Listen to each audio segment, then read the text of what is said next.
can't handle none of this. I want to hurt myself.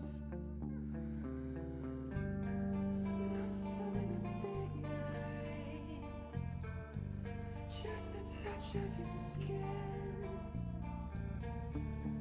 creeping in the background, blowing on the wind.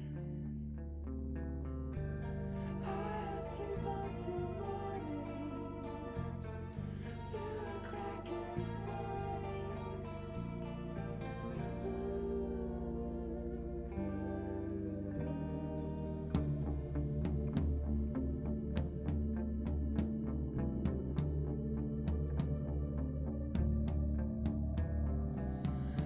I am going nowhere. I am far away. Angels and his demons, many souls to save. So it's safer in the shadows, where fewer eyes can see. Wish I could get away from here, someplace out of reach.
Hello.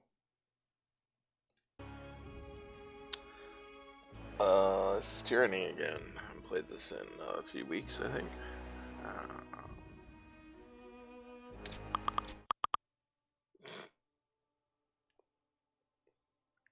do.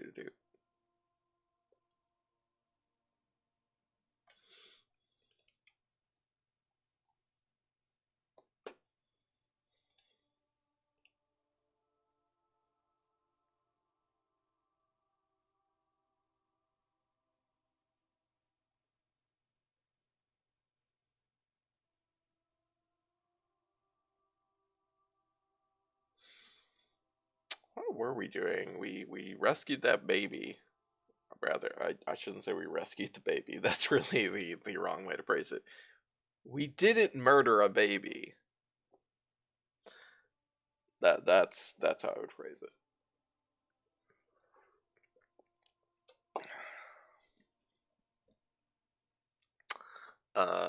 And we're hoping to be able to use the Archon's daughter, the mother of said baby, to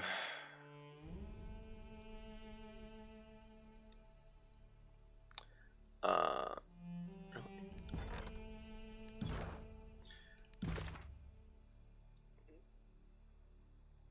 yeah, to take action against Graven, the Archon, Graven Ash. That, I believe, was the plan.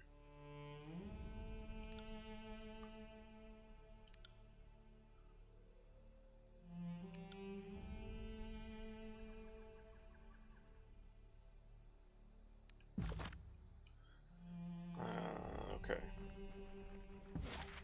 So to do that, where are we right now? We're in Sentinel Stand. Okay, that's where our little flag is. We should actually go to Aspire first before we go to Ironhearth.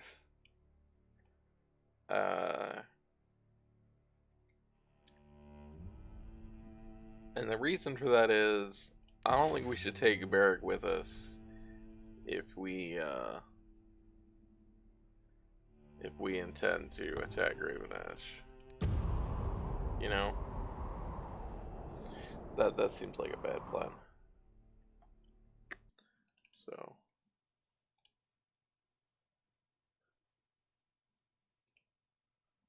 Ooh.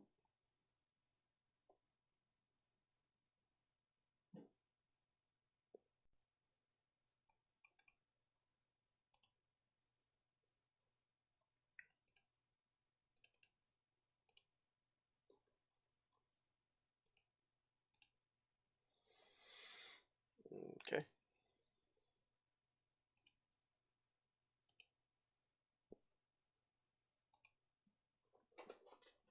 Cats are still going crazy. Hi, Dio. I see you out there. Yes.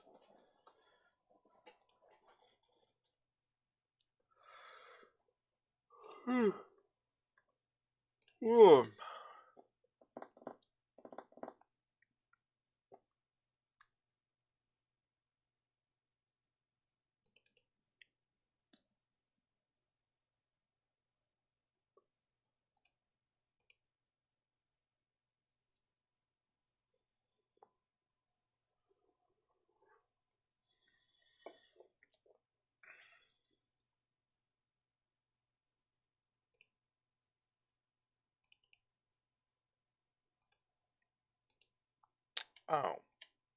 Uh,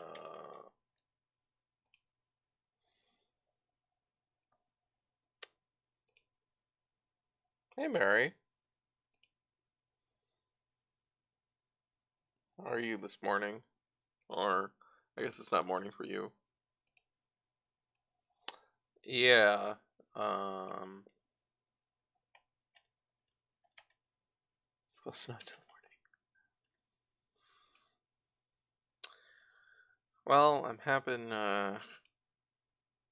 not been able to do streams on the weekdays, so I figured I could try to do an extra stream on Saturday mornings, because I'm not usually doing anything I'm a little bit concerned about this. You're doing well? That's good.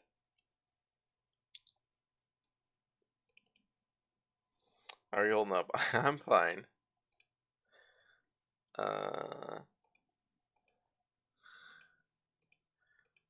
don't know if this game is loading. I think I'm gonna quit and restart.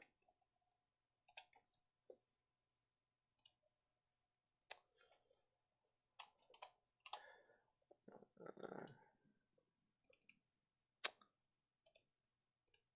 Things have not gotten crazy here. I'm sure it's coming, but it's snowing here. The ground is covered in snow. That was a bizarre thing to wake up to.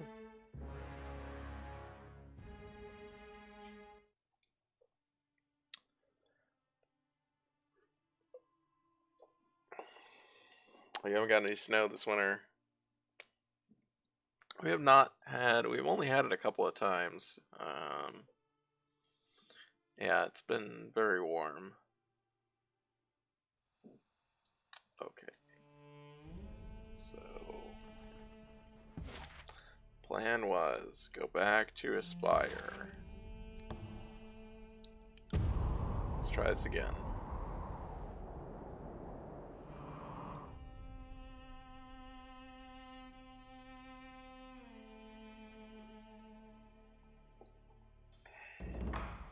Alright, Ocean Spire. Yeah.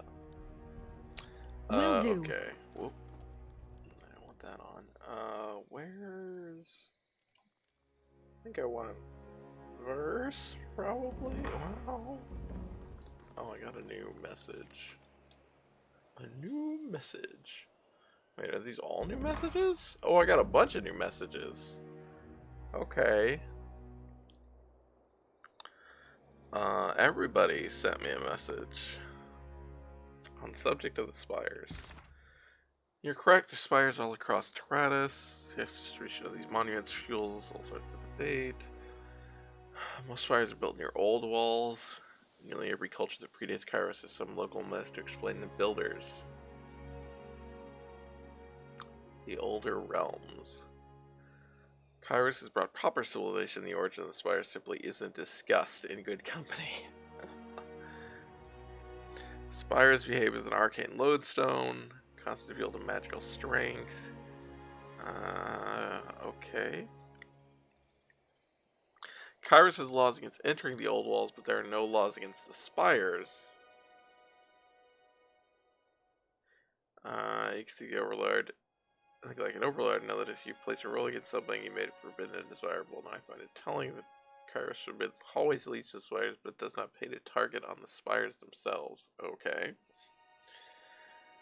As a young faith finder, I once had to oversee the case of a man who had built a shrine to Kairos around the base of a spire. I could find no evidence of falsity or slander. His shrine was the most reverent and loving tribute I had ever seen. Men claimed he had evidence that Kairos was here back in -50. He had merely uttered those words. My senior binder swung the accent in there. Being a new girl at the court, I said nothing, but I've long wondered why such a comment should require death instead of the traditional removal of the tongue. Okay.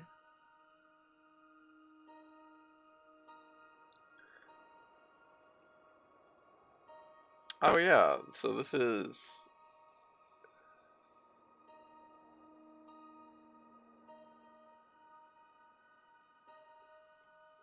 I think we got the option to ask her about the spires or the edicts, and apparently that was not exclusive. We gotta do both.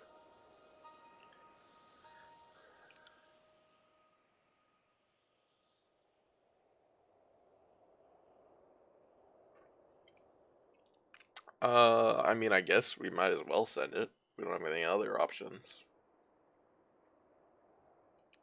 Get some more lore. Questions of balance. You've proven your cleverness in the face of an apparently impossible choice. Would I have been so wise in the same situation? I cannot say. You must urge caution, however. Some who watch your actions may be more alarmed than amused. Will they be able to convince themselves that the Overlord crafted the Edict of Storms with this loophole in mind? Or will they see in your choice an alternative that cannot be set to parchment? I hope you soon make it over to join us in court. Feel it's been too long since we last whispered of the darker corners of Tyranny.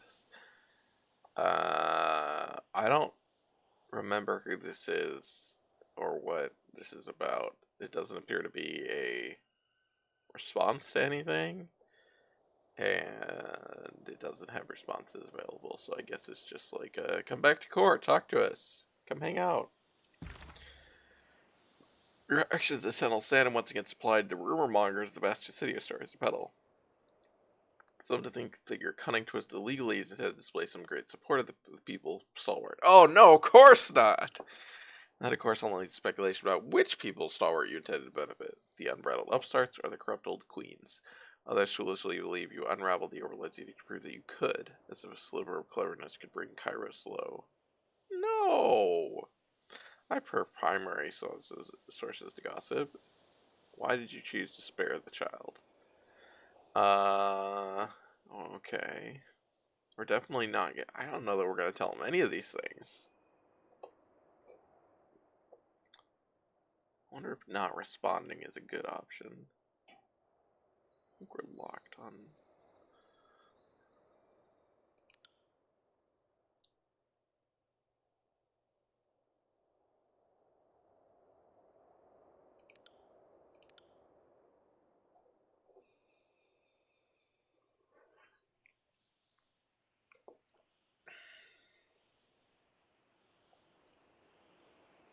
I mean, that seems fine to say. But all these seem fine, actually. Surprisingly.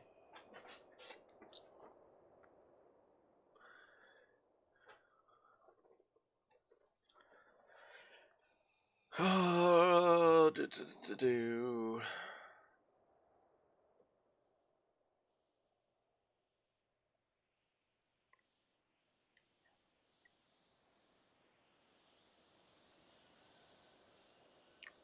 Let's do this one.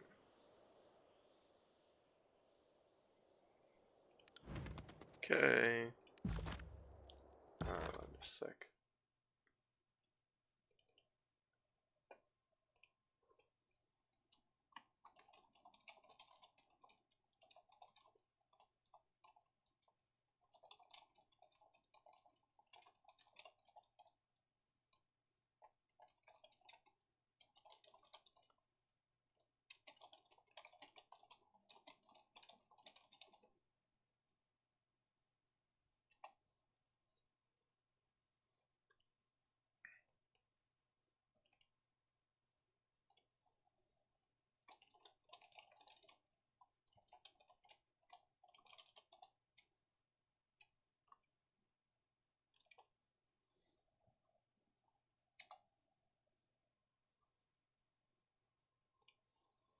Okay.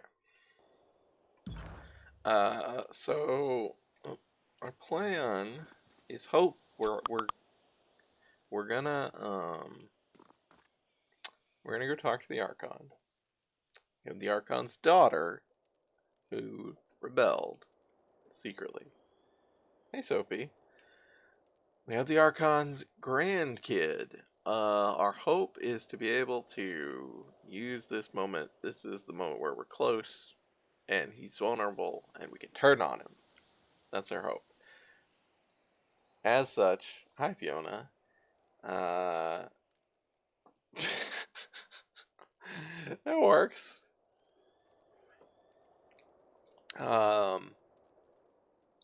We probably should not have Barrick with us. That's my thought. Thank you, Fiona. Okay, so we just wanted to hear the dino roar. Oh, that's fine. That's a fine reason. God, look at these like pillows. Like, wow, what a fucking like, wow. Actually, I should talk to these guys. I don't know. Seven ways to write fire, but only two for water. Could it be that fire has more meaning in our era? What you made for me? Oh, good. Okay. I don't have a Spire Infirmary, but I forgot that he's like... Okay, what's the status of your research? Oh, we're not currently researching anything. Well, I want you to research something then. Oh. Okay, I need more recruits. Oh, I don't need drug recipes. I don't really need any of that, actually. Okay, Fiona. I was wondering when I would meet my patroness. Philia of the Forge Bound. I'm taking a break from ironwork. Oh, you're a Forge Bound, huh? Need some time away from the war effort. Assembling the same swords and helmets, using our intellect.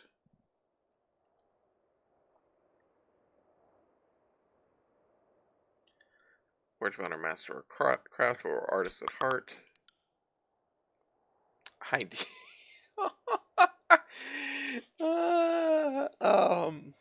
God, I wish that, so like my setup, right? I'm at my desk. I got my monitors in front of me, and my desk is up against the window. So behind the monitors are just the windowsill with curtains in front of it, and the cats like to go up and stand or sit on the windowsill and look out the window. And then every once in a while, like just now, Dio pokes his head through the middle, between the middle of the curtains, and it's just his little head popping up right above the monitor, and he's just like, hello. It's very funny.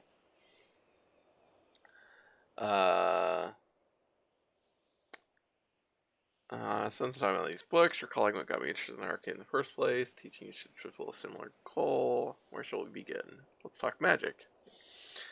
Oh, he's a trainer of lore. Right. Okay. Oh, it's like... Oh, he could teach me control fire. I don't have any, like, fire runes, though, right? Or lightning. You have to learn the sigils, right?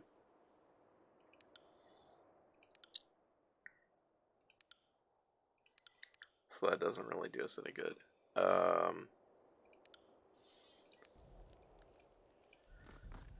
What?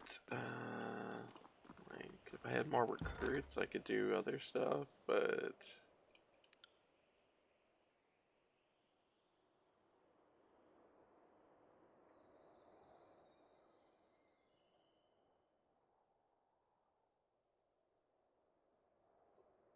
Yeah, these are not very useful. Okay, so the question was whether we should take Verse or Kills in Shadow. Kills in Shadow is theoretically... Oh, Eb also wants to talk. I just don't think Kills in Shadow is, like, enough of a tank that it's worth not taking Verse. Our gang is building quite the little collection of spires, aren't we? The voice in the rat was never one for keeping strongholds, but I can definitely see the appeal. Why doesn't the voices like strongholds? Because there's no point in standing still. Of course, to keep his sources busy and on the move, because with the only restful hours between dusk and dawn. Fighters in motion are less likely to rise up and challenge authority. Safety in numbers. Once you get people hunkering down to discuss their problems, suddenly everyone has a reason to kill the closest gang boss. They're big, but make no mistake, the determined army can knock one down if they got enough shells and picks together. Don't be so quick to assume that you're invincible. Ah, but they have magic. What do you need? Where's travel with me?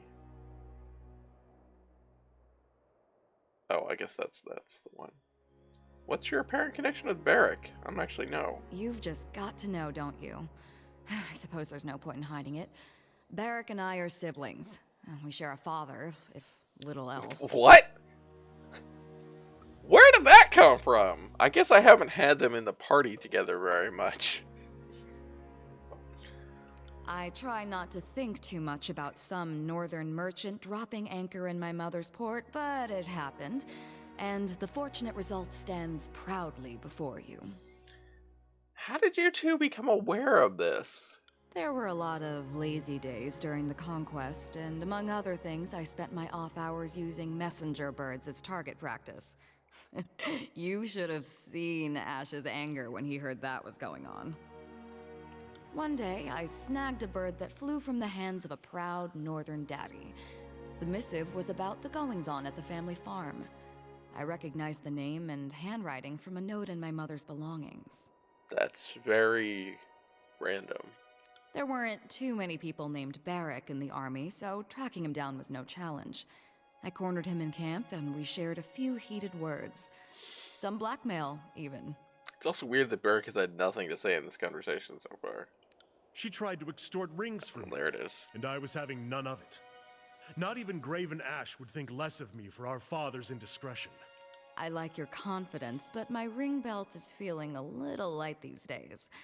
Maybe you want to take me up on that offer, or I can start whispering in disfavored ears. Think about it. How has this affected you, Barrack? Well, Verse has a nasty habit of jabbering in my ear and making this war intolerable. I plan on parting ways and returning to the north at first convenience. My father will answer for his infidelity. So if he says Verse cuts in more in Barrack's in the conversation, that would make sense, I guess. Beyond that, I am happy to consider myself in every way unaffected.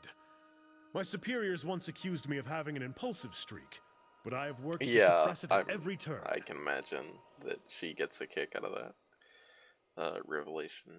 When you go back home, send Father my fondest greetings and thanks. If he hadn't gone to ground on my mother's dry dock, I might not be here today. I don't need that Verse. My heritage was a point of pride and distinction before I met you, Verse. Not that you would care. Have you noticed any significant impact, Verse? I think the answer is no. I've asked myself about that several times, but unfortunately I don't have what you'd call a definitive answer.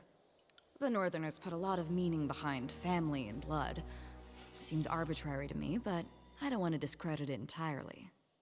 I told you about what happened to my Scarlet Fury sisters. The hesitation I experienced. Sometimes I wonder if that wasn't because of my connection to Barrack. He's stubborn, regimented, everything I'm not. I don't think so, no. I suppose there's no telling for sure, but if I had to guess... Yeah. Sometimes I get messed up in my head, and learning I had a brother has helped me understand that better. Do you two even like each other? I mean, the answer is no. I've tried to get along with that ironclad knot of repression, but it would seem he's having none of it. Good riddance, then. The war's tossed us together, but nothing says we have to keep that going. The most we do for each other is try not to get the other one killed, which is more than you can say for most disfavored and Scarlet Corps. What do you need? And I seem to be missing again? There we go. Be Bye. seen, Fatebinder. I see as the crow flies. Let's see here. Generally going to be upgrading this. Or this. Damn it. Excuse me. Oh, you have 3 points available? Yeah, let's just do that shit, please. Should I look over here? What is... Isn't this supposed to up your... Oh, I see. +2, okay.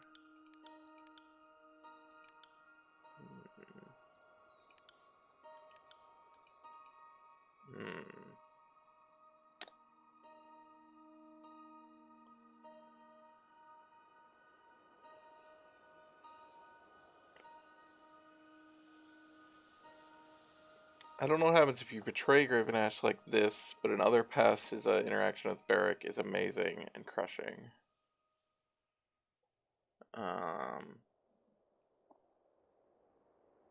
You mean like his Graven Ash's interaction with Barrick later? Or like... That's fine. Just a sec. Cats.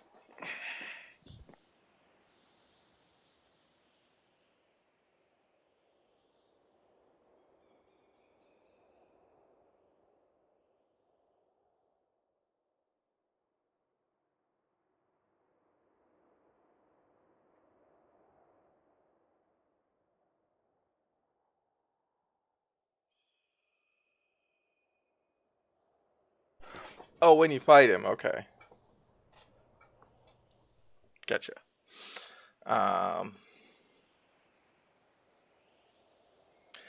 Yeah, I mean, I was assuming Barrick would just step to the other side. So I was like, I'm not gonna take him. Like, I haven't earned that much loyalty, I don't think.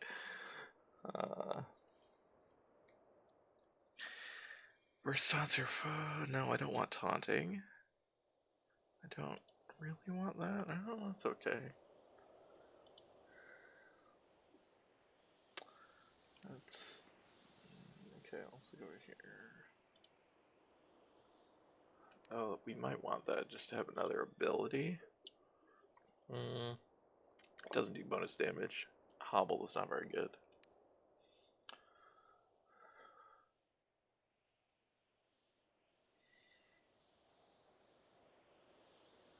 Wow, these are all terrible.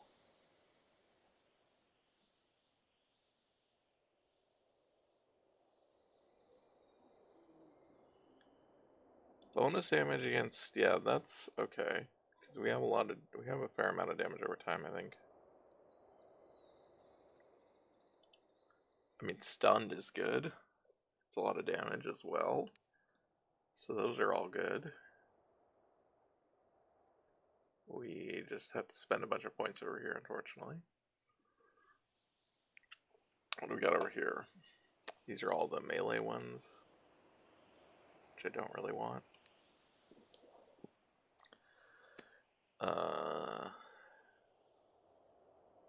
She's only wearing light armor, so...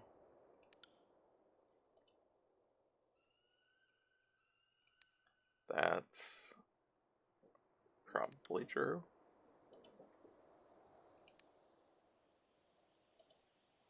I don't really need that, but...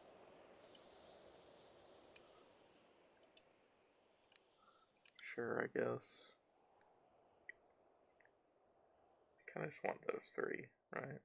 Or these. Oops. Oh, she only got the one. Okay. I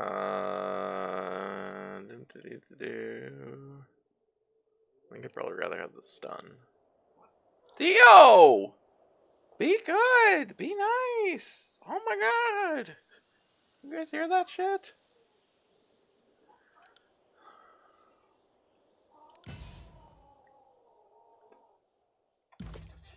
Theo!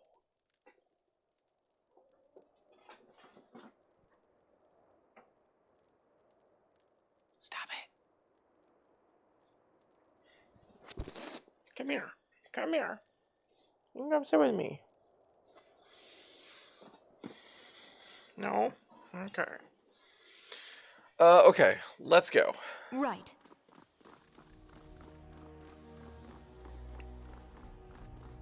What is Barrick doing? Why is he hanging out over there? On it. You're too heavy, Barrick. No. Alright. Let's go to Ironhearth. Encounter in the Blade Grave! Make it a light rustling not far from your campsite. Quietly flank the source. A foot long grayish tube. A grave worm.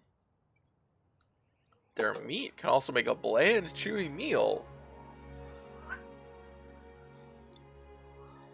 Uh, Dio! What is going on? Why are you being like this? God, you guys just need attention. Ow! Don't bite me. No. Don't. Dio. Be nice.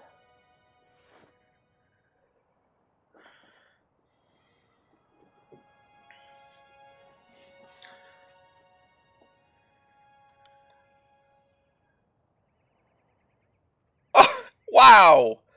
Rude. Rude.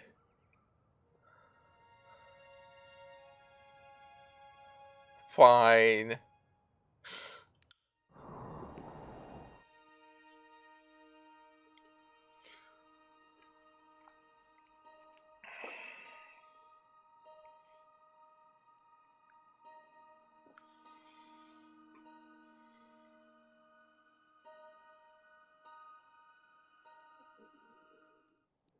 Alright.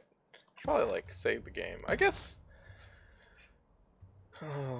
we have this saved from the beginning of the stream. We haven't really Yes. done anything, so it's probably okay.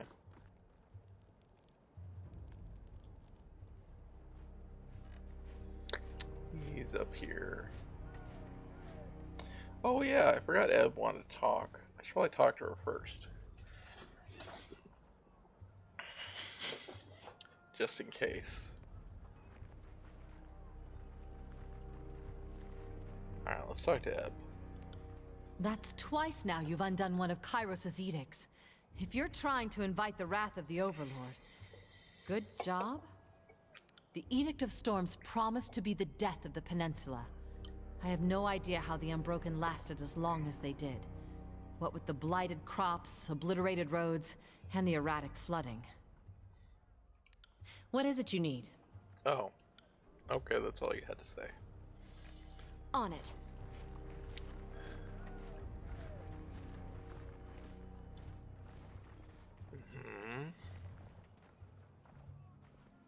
Oh, Lantry's in front now. Yeah, I don't know about that. I guess just do this now. Because, the great keep of Sentinel Stand is ours. Oh, how I will relish tearing down every vestige of the Unbroken and burying the standard of that corrupt realm. This is a great victory for the disfavored. What's more, we are delivered from the Edict of Storms. My runners speak of you in glowing terms. Though I instructed them specifically not to report on your deeds in too much detail, I wanted to hear it from no one but the source. I would know more about how it felt to stand in the center of the storm as the Overlord's magic dissolved around you. You must be weary from your travels. I'm eager to hear your account, but I will understand if you still need to gather your thoughts. This is a joyous day, and I wouldn't spoil it with impatience. No, that's fine. We can talk about it. That's why I'm here. Let's go over my success at Sentinel Stand. Why is his daughter not here? The seal of the Regents and the tarnished gem of Stalwart. I've anticipated this, so tell me what you have to report. Dio!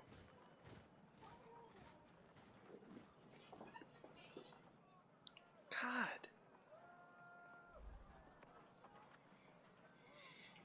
Stratus Hirodin. Oh, the dumb name is dead. Gratifying to hear. Cowards for too long, crouched behind the walls of Sentinel Stand. The Regent family was an inbred and corrupt line of failed rulers. Neither the courage nor the grit to lead their realm to prosperity. The Edict of Storms has ended, and I have breathed fresh air for the first time since I returned to Iron Hearth. Managed to accomplish what my forces could not. More importantly, you have abated Kairos' anger for the time being. It's a great stalemate the conquest ended, surely ever in the favor of Junon and Kairos alike. Every deed you accomplish in the name of the disfavored proves our right to rule these lands. Ash balls a piston, enthusiastically pumps it in the air. How does it feel, Fatebinder? I have not had the distinction of breaking an edict, much less several.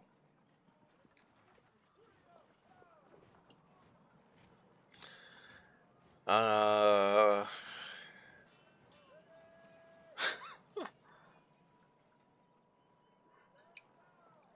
I guess sure. It felt less like breaking a spell and more like absorbing it. A strange distinction. I'd offer you some comforting assurance this will pass, but that would be an empty promise. Actions have been here as well, because it's all to expect more than you were ever prepared to shoulder as a legal clerk. I think I was a little more than a legal clerk, but sure. Living up to our admittedly high expectations will do more than merely get you through this war. There are greater things to come once the dust settles. So what are our next steps? Oh. Is there nothing else you wish to discuss? Nothing about my daughter? Ash furrows his brow, looks at you with some unspoken emotion. Let's talk about Amelia. Also, I don't like that it's now controlled by this favored. You've seen her restored to my keeping. She is safe in Iron Hearth. In spite of myself, I am pleased to have her home. He nods and releases a heavy sigh. The tension in his shoulders lifts, if only for a moment. She is taken to her quarters. Speaks not of what transpired during her long imprisonment. I have instructed her guard to offer her space to rest and regain her strength. So far she keeps to herself. She has not sought her father's counsel either. He frowns at this, deep in thought. Say what you would then.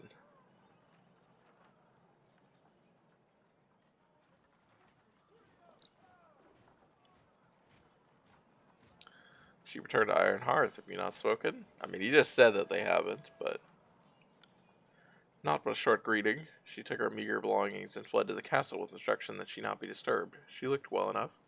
Her armor was in decent repair, and she had only a bundle of clothes salvaged from the keep. Later she summoned a trusted camp healer, who reported her condition as fair. Arkant's eyes widened, his face taking on a deathly pallor. I cannot! What?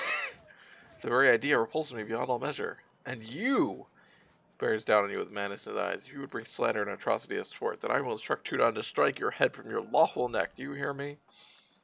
What? What? What? I don't know what just happened.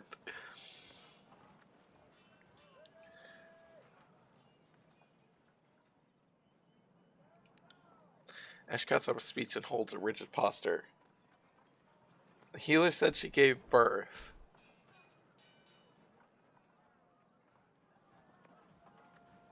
Okay, but like... He already knew... I mean, it's reading like he just realized something. And I'm like, what? How did you not realize this beforehand? I didn't do anything to make you realize this. Like...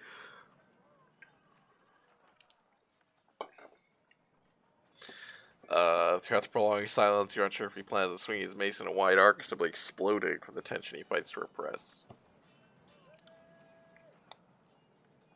Okay, Bruce. You back off. Speak no more of these lies. I would have the poisoning the air of Ironheart. This just feels like it's supposed to be a response to all the options, but it doesn't actually make sense in response to the option they gave, the last option they gave me. There's a lot of stuff like this in this game that feels like they just didn't have time to write more responses to things, so dialogue kind of flows inelegantly. I mean, I was thinking about that with the thing with, like, you want to talk about my daughter now, and then it goes into actually mentioning a specific thing, so it's like, it seems like that's probably also the start of your daughter's dead, and you would kind of expect those to start in two different ways, but they don't, for the sake of, like, yeah, less branching.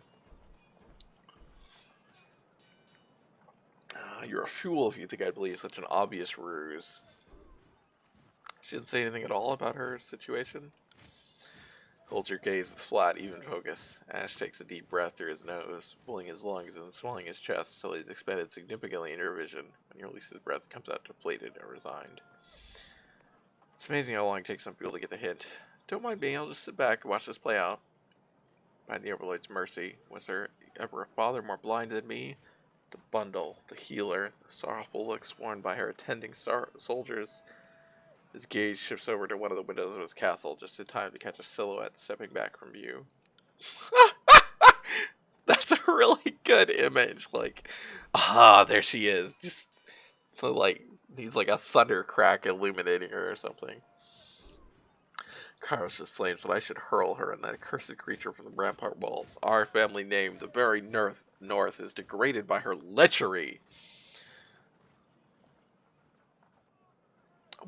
God, this is so frustrating that I can't do... I can never take action when I want to take action. It's only letting me take action in dumb points where it doesn't make sense. I mean, I guess she's recovering, but like she doesn't seem to like need recovering when we talk to her. She was fine. The baby was older. I mean, it wasn't old, but it was like, you know, it wasn't like she had just given birth and she needs to recover. I understand why she's in the tower with the baby, but I need her out here.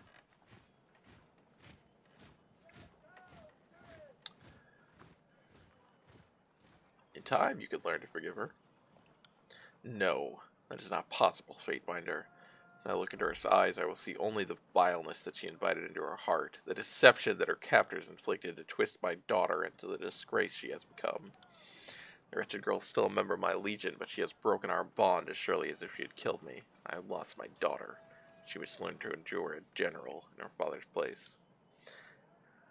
You have done as I asked. Amelia has returned. The edict is ended. Perhaps I'm too quick to blame you for the failings of my once noble house.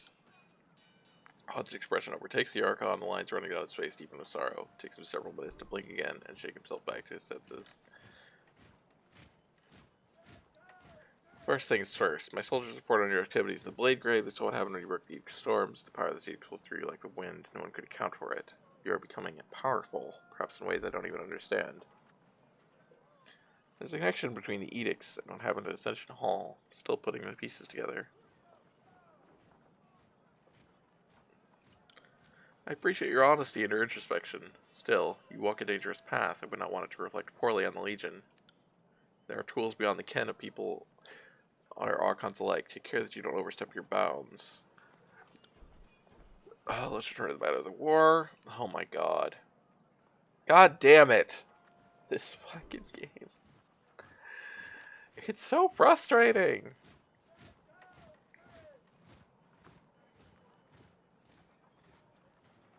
Lessing's Crossing is some of the merchants and the skilled forge-bound artisans. Also, I was like, right, we got that, we hired that forge-bound guy, and I was like, oh, we need a forge-bound to help Barrack. And we didn't have the option to ask him about it. That was frustrating. Like, I could get if it was just like, oh no, he's still bound to this Shaver, even if he's working for you. So he wouldn't do it. But like, it seems like we should have been able to ask him, since we have a quest. To find a forge bound that will do the work. Home to merchants, burning library. I mean, this is where we're supposed to go already. We have quests here. Yeah, great. Forge bound master is making his way, making her way. Excuse me. Zedenia. Okay. An elder lives in one of the settlements, meager hovels, Ildian.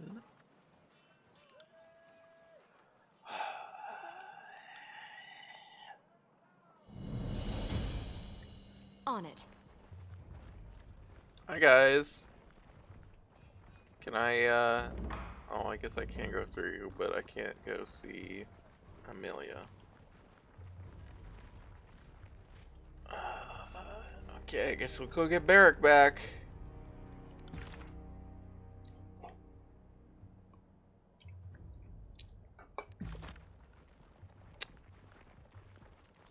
Hey, Jay. Oops. This button. Okay.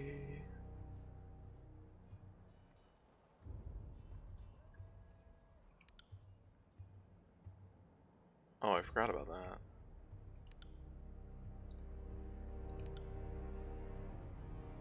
I guess it is a forge bound, not subject to Kairos' law, but still.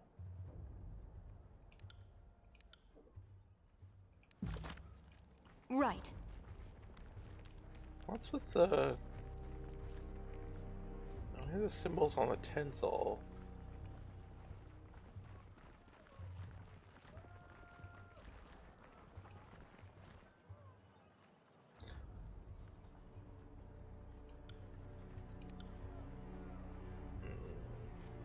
You look distracted for a moment there. War leaves me preoccupied. It looked like you were in pain. Why shouldn't I be in pain? I'm a father and a general. This army is my family.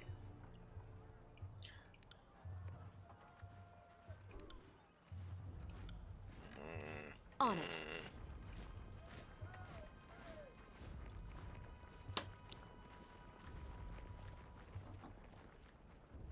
You just really feel the budget in this game. As much as like it's a game that looks good. Uh it's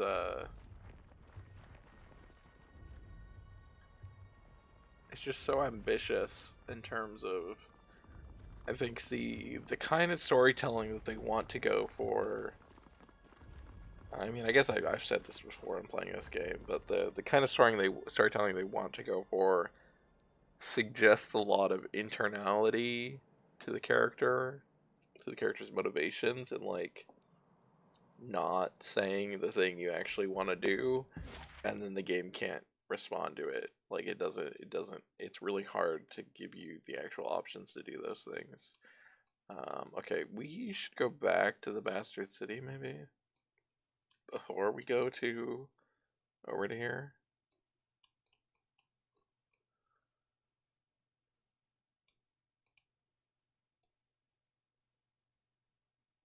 Also, what is here? Like, is there just nothing here? I don't get it.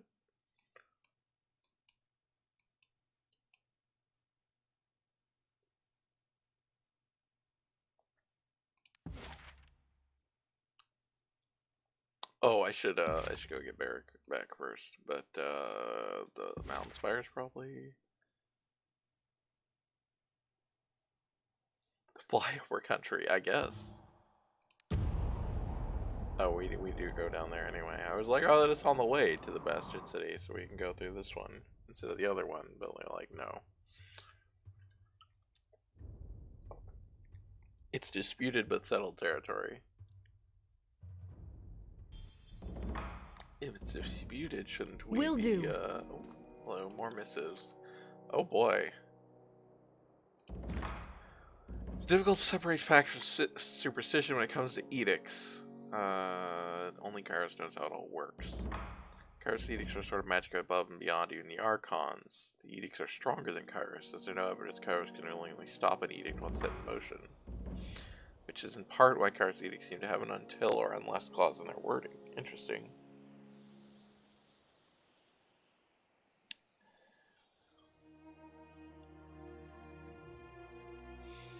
Ah, it's the Frisian freedom.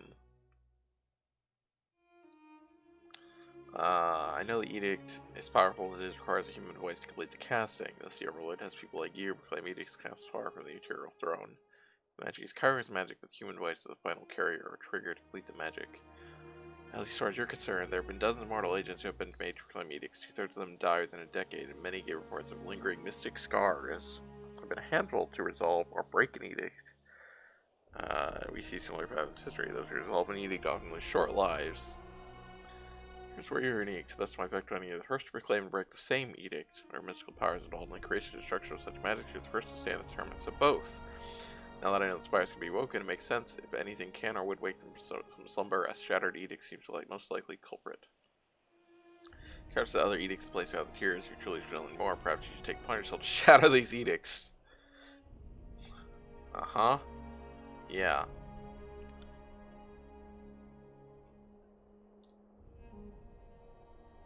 Sure. Dearest Fatebinder, champion of Tunon's Gabble, slayer of choirmen, hope you recognize that we bear you no ill will. Who understands treachery, if not the Archon of Secrets? We've always held the very highest esteem for the work of other specialists in the arts, Duplicitous. Make no mistake, dear Fateminder, after your little performance at Vendrian's Well, and with such a flair for theatrical illumination, you have ascended in our estimation. We trust that you will understand that when we peel the flesh from your bones and squeeze the bile from your quivering innards, it's strictly out of artistic integrity and the courtesy owed a fellow professional. Nothing personal at all. Western Sahara. Uh, well, this is fun writing. But enough about our friendly rivalry. Do you enjoy the company of our little spy? Her dad sober fails to inspire in us the most pleasant quivers. Ew. We have a gift for her, delivered through you, due to the girl's questionable faculty with letters. We learned from one of our birds that a mercenary in Haven has been absolutely gloating about slaying her sisters. His boasts even secured him work defending some crossing merchant. Yes, we sided with the rivals to this guy. And we've been trying to find a good opportunity to betray them ever since. Not in favor of this guy, because he's a piece of shit, but...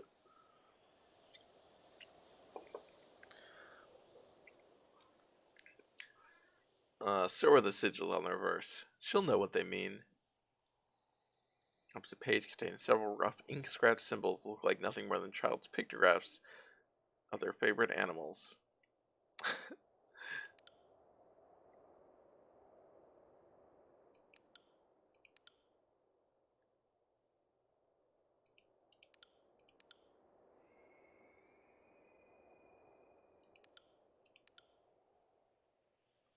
Really?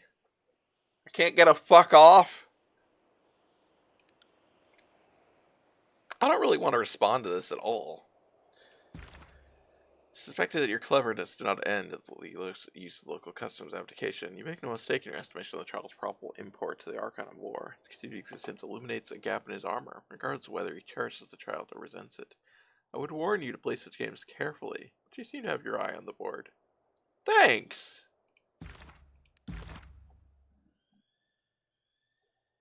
The fire inside! I mean, that's just like... I know that's just the thing. I just... yesterday I was talking again about the New Vegas line, you know. I ride because the fire inside me burned hotter than the fire around me. That thing always cracks me up. Not the line itself, but yeah,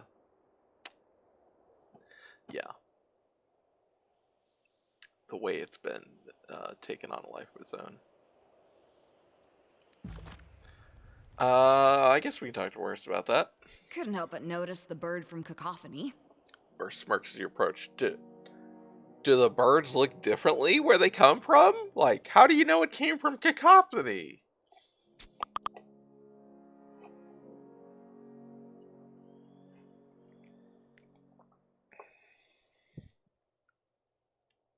Yeah, how do you know where the bird came from? The voiceless birds have a certain hollowness to their movements, like puppets, or the fifth eye. Ah, okay. But seriously, you're not the voice's favorite person in the tiers. This missive must be good. You want to read it? Maybe summarize it for me? First glance at the voice's wildly inconsistent lettering. You can't read. Oh. It's never struck me as being the most useful fucking skill. Wanna make something of it? She crossed her arms for her cheeks flush. I could teach you. Hey, it's not that I... Maybe after we're done opening people up, assuming we both survive? Okay. He thinks he's found one of your sister's killers. Wait, what? He found one of the shits who killed my Furies? Let's pack up and go! He also included a series of code glyphs. This one's wealth, I suspect, but I can't read the others. You know about code glyphs? How charmingly disreputable of you. She favors you with a wide grin. I wasn't always a fate binder, Verse. There's a lot to love about spycraft. The trickery, the blade work, keeping your senses awake, balancing on the edge between confusion and discovery. Memorizing the Archon's childish pictographs is not my favorite part. She examines the parchment. Malfora. She's one of Harshion's people. Bit boring, but gossipy in the way that pays. We should be able to find her along the road to Lethian's Crossing.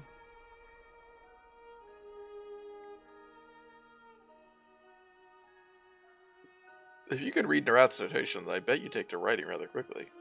Just drop it. Ugh, I think I prefer your awkward stares to this friendly encouragement. Aw, you love it. The voices gave us the passphrases that will get Malfora to open up to us. When we find her, let me do the talking and everything should run smooth as sea glass. This will feel good, Finder. Wildly, incredibly, stupidly good. The Archon's sudden interest in your revenge doesn't seem suspicious to you? Are you asking me if I trust the voices of Nerat? Archon of Secrets, Spy Master, Arcane Pillar of Green Smoke and Flame, Immortal Magician, Eater of Minds, and Connoisseur of Perversions? Yeah. Of course not. But if it's some convoluted trap, I'll have your back and you'll have mine, right? Lead the way. Well, maybe we'll take her with us for this then.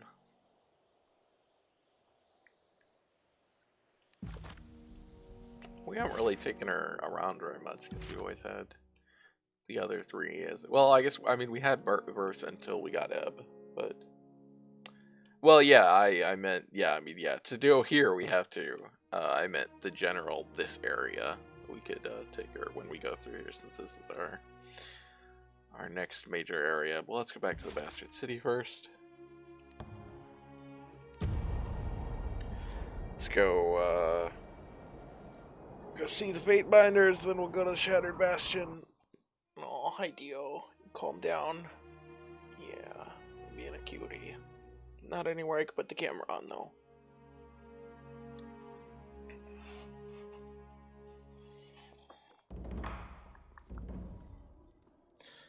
I got another one. Based on what you told me, it seems a stretch to believe that these events are mere coincidence or circumstance. Kara's edict of execution was a setup for someone to claim Ascension Hall. To think the Karas do not know what happened is a massive underestimation of the Overlord's long view. You've been thrust into the arena of the mighty. Your options are retreat into obscurity, suicide, or rising to the occasion. I suggest the third option. If I were you, I would use my connection to the spires to see if they will all awaken to my presence. Every tearsman sees the spires on the horizon. If they know you are the master of the spires, then they will see you each time they look to the sunrise or sunset.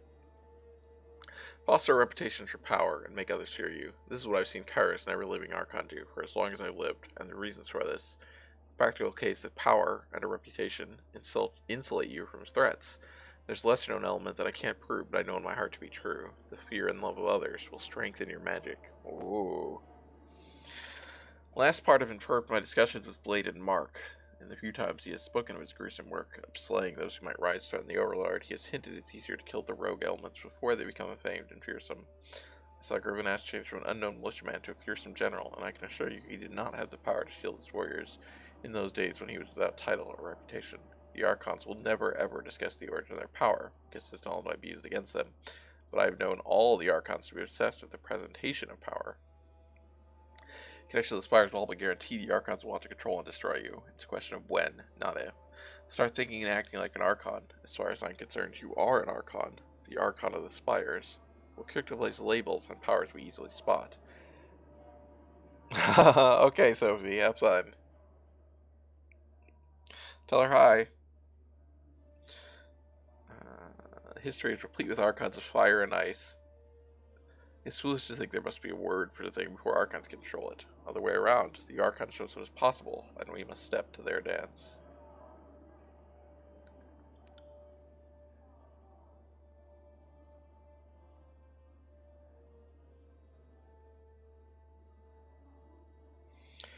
That's, yeah.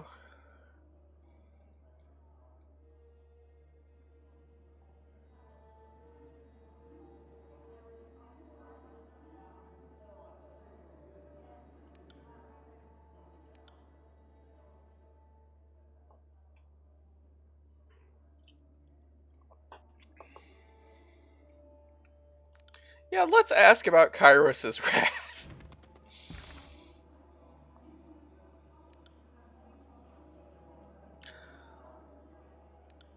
I feel like the best option there is still just not respond to that. Hey, Blooded Mark, do you want to talk about anything? Remember years back when I told you justice is just the name for the biggest sword in the realm? Claiming the Dauntless is part of establishing your own might, your own authority. Even if you dislike its heft, I'd advise you to keep the blade close. It has symbolic value beyond its martial applications. I did not remember that his voice sounded like that. Um, Also the doll. I guess this guy's the artifact guy. He gave us our first artifact to kind of introduce the concept, and then this is another artifact that we got, I think. Of course, any authority you may be carving for yourself is sanctioned only with the understanding that it's for the greater glory of Kairos. Will do. Where is that, I guess, weapon?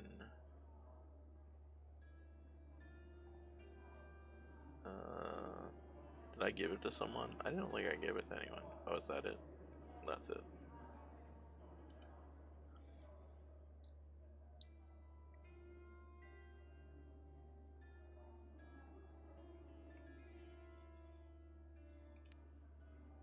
Why didn't I give that to,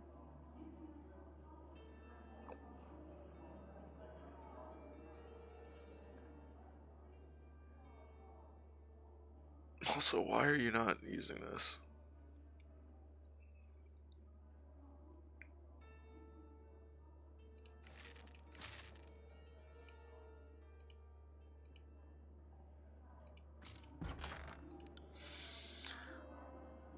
Item type? There we go.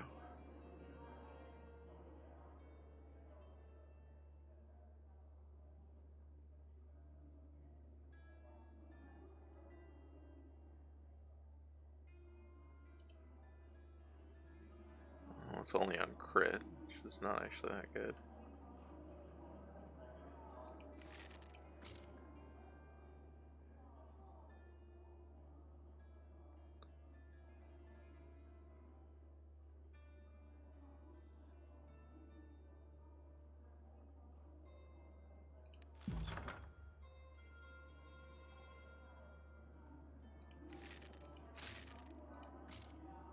Okay.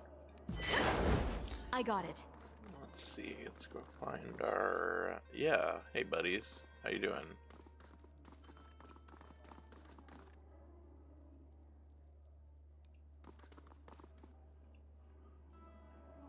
I must plead for my innocence in this matter. Oh, it's forge-bound. That will be for the court to decide. The forge-bound are my subjects, and I hold them to a higher standard. You are the keepers of the Iron Secret. That cannot be forgotten. Fatebinder, so kind of you to join us. I wonder if you might assist in adjudicating this case.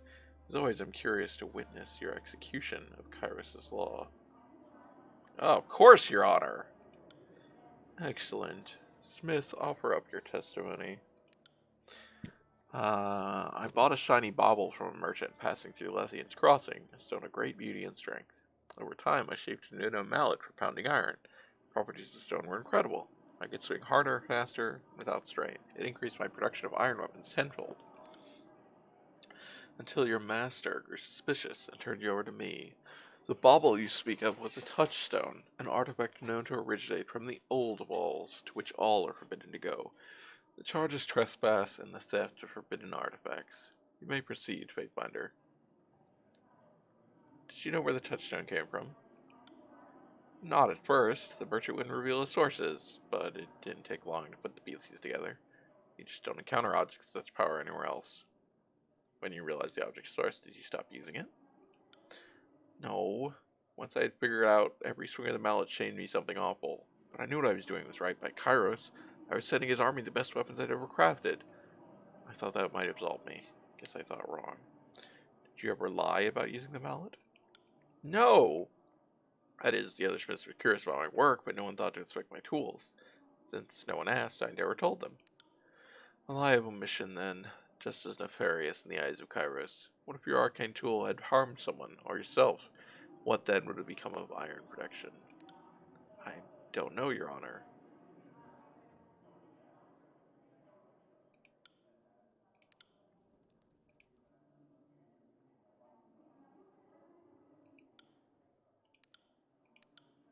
Okay, well, we already did this.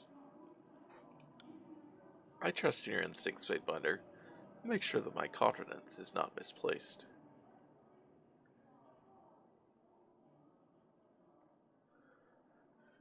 Forbidden knowledge is taboo under Kyrus' law, but the smith was ignorant. He should go free.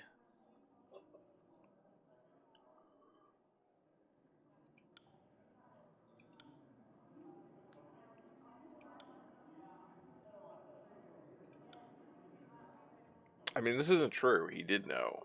He wasn't ignorant, but...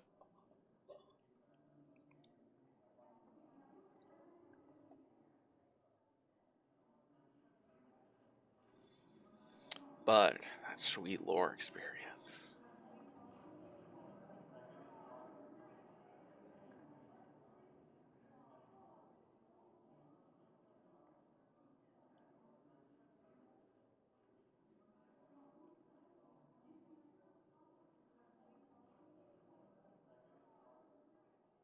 Let's go for this, I guess. We'll see what happens. I can go? He looks put me to tune on panic and uncertainty. A shrewd interpretation of Kyrus' law, but I cannot deny its solidity. Very well. Lord John returned to his duties, using only the tools of his trade. Is that understood? Yes, Your Honor. Got an achievement? Oh, I'm a seasoned adjudicator. Let's talk to these guys. Fatebinder. Nope. You look as if you need something. She tips her head to one side, a glimmer of curiosity in her dark, discerning eyes. You wrote that you could eliminate the dark corners of Tyrannis. A private missive, yes. There are things I won't discuss within hearing of outside ears.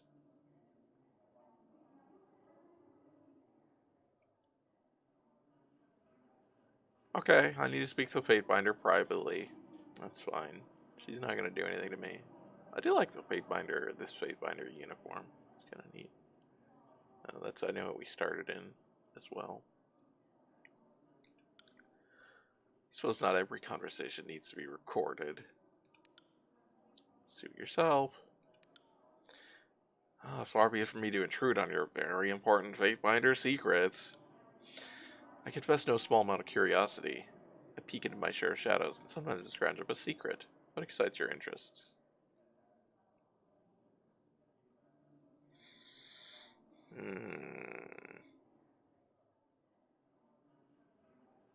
I'd like to pick your brain regarding lore historical, sure. Can't claim to be a greater expert than Fatebinder Rogulis. Have you ever met Fatebinder Meiosis? The old loon? Her eyes flickered to tune on, then to Rogulis, but I slid back on you. Sure. She's read an edict, maybe two in her time. Left her a bit rattled, I think. She's largely retired from active service, resting on accomplishments past, while ensconced in the wealth that one can accrue as an agent of the court. Guess I had to assume she died already. She was dispensing justice back in the last conquest, so she must be over 100 by now. Well, I guess Kyrus' contest has been going on anyway. You mean, you've been with us since Congress of the Tears began 4 years ago, so I assume you mean the greater unification. Longer than any save the Overlord and a handful of Archons have been alive. Look to the calendar of true reckoning, you want the official answer, but between you and me, I think that's at best a starting point. At a century, maybe two or more. Together it's been a very long, very slow campaign, with the Overlord taking time to fortify and establish the Empire in each new conquered land before moving to the next. It also gives the next target time to let down its guard. The Overlord waited a full century between forcing Graven Ash to bend the knee and directing him against the Tears, long enough easily to lull the Tearsmen into a sense of false security behind their mountains. Discuss the Archons. Why are the disfavored so obsessed with their breeding? Stabbing straight to the heart of it, aren't we? Short answer is Graven Ash, the entire tribal culture that he martyred himself to defend. That tribalism is clearly part of their strengths, if not how they're bound to the Archon of War. Such sentiments undermine attempts at occupying the Tiers. Were it not for fear of the court, I wonder if he'd eliminate every last Tiersman to establish his version of order. If you want to speak at length about the spirit of the military force, though, I'd recommend it to Fatebinder Nunaval. Okay. Is there any legal legitimacy to the claims for the Glade Grave and the Stone Sea? That's a complicated issue. Legally, the tiers haven't brought entirely into the fold. Till they are, they aren't fully subject to the Overlord's laws, which means they would be claimed by whoever has the strength of arms to hold them. In theory, once the area has been pacified, the Overlord can carve it up and parcel it out. In practice, Kairos tends to grant governorships to those who took the land. This is how the Overlord has made many of his most substantial gains. He offers Archons the choice to either carve out a kingdom to rule over or die. Many of them find that an easy choice to make. But again, it's a gross oversimplification. Ultimately, Kairos is pragmatic, establishments rule as best befits a territory. Much control do the Archons have over the territory they're granted? How long you're staying in the Bastion City? Leadership has always been a matter of personal style. The way you guide recruits differs starkly from how Rogueless commands his scribes or Nunaville drills his retainers. The same holds for our Archons. Dictator's court bears little resemblance to Iron Hearth, for example, unless cacophony. The Overlord codifies this as the right of privilege, as long as an Archon remains loyal and upholds the legal code. Kars grants them significant freedom to rule their dominion as they see fit. Some territories seem wildly different from others. Say where you travel like the Tratus, you find yourself in a different empire every span. Only the Overlord's law unites them. In a way, our code, our court, is the blood coursing through the Empire's veins. We are the order that makes civilization possible. For tell that over time, an Archon's relationship to their territory can grow deeper than we can imagine. The line between their land blurs. Rogue's parts of the story of Mormus the Mire, but look at Cairn and the Stone Sea. Lingering edicts aren't exactly rare, and they shape the lands even as the Archon administrators do. Even as the lands shape the Archons.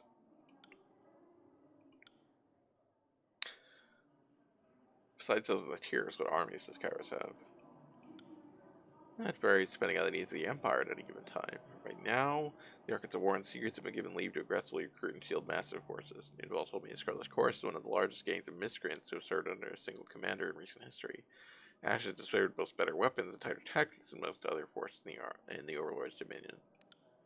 Tunon rules the Northern Empire, and while he's at war, his lands are guarded by the Archons of Sorrow and Ruin, as well as the Archons of Frost. Unless one of the sisters turn on the others. They are not on a conquest sanctioned by the Overlord, but they maintain personal armies even in times of relative peace.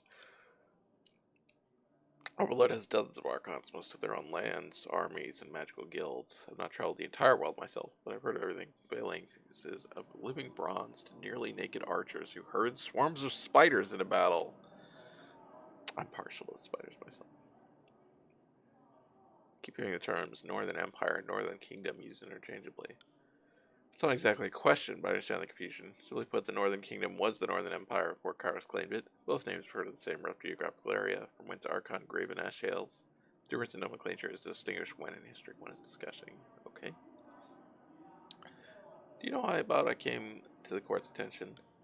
I remember traveling to your home to collect you and bring you to court. You had the only pain better to start your career in law with some criminal dalliances. Blood in markets is the best thing to hunt. A troublemaker is a smarter troublemaker. I don't disagree. What about you? How did you become a fate finder? Oh, I promise you, no story is more boring. Well, I insist. You've heard it 100 times. Girl meets boy, boy plots treason, boy is dragged from the Archon of Justice, girl argues for his freedom, Archon of Justice executes boy anyway, but offers girl a job. Is any of that true? The very last bit, anyway.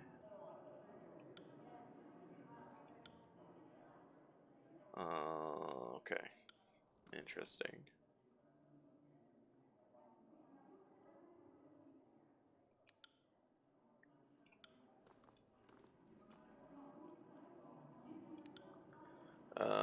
Nope. Okay. I guess that was good enough. Just got a bunch of lore. Bunch of lore. Let's go to the Shattered Bastion.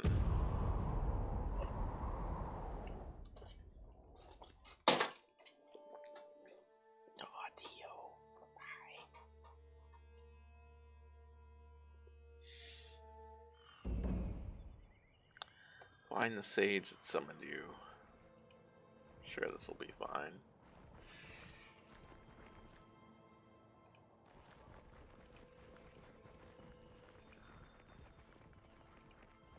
Oh, these are cool runs. Sorry, I can't.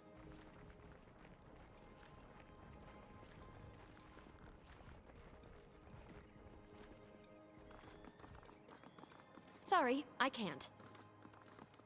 Can't do that.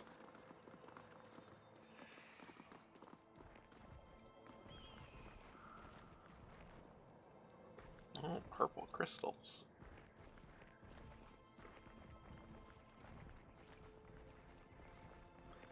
Oh, hi, Gwyneth.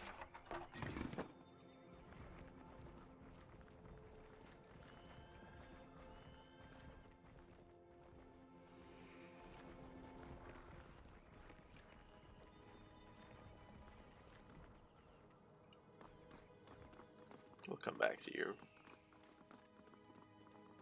Sorry, I can't.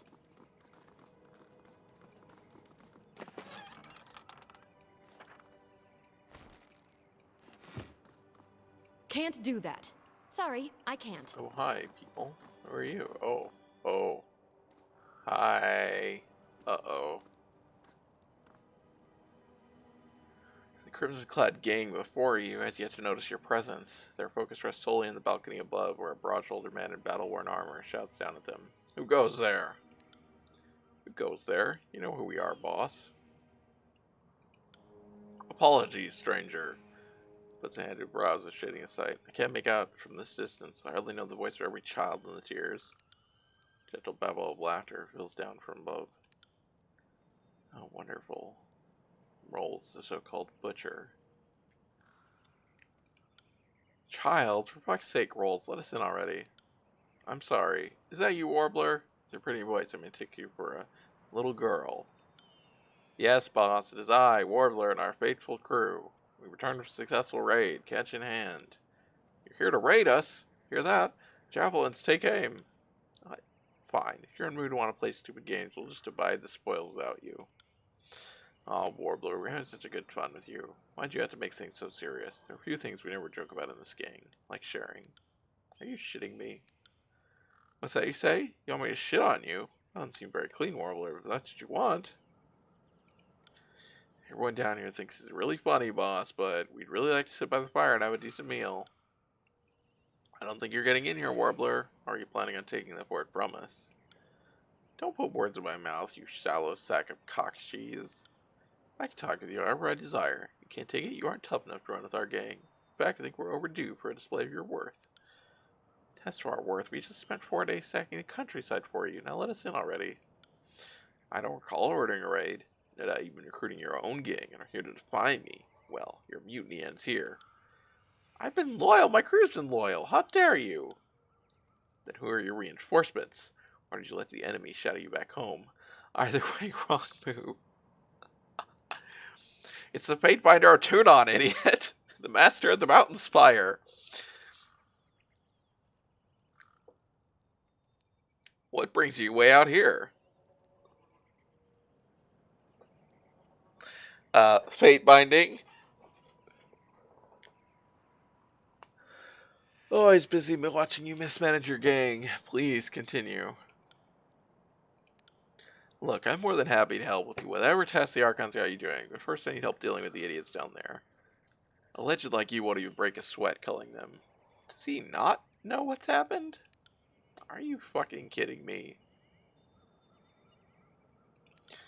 Stow it. The only meaningful law in the chorus is not working, suffering the weak. And you're weak. The big bunch is here. It's just gonna thin the herd a bit, ain't ya?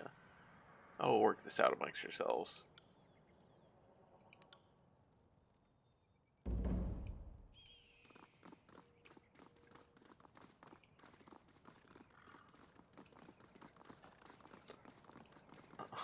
What a bizarre conversation.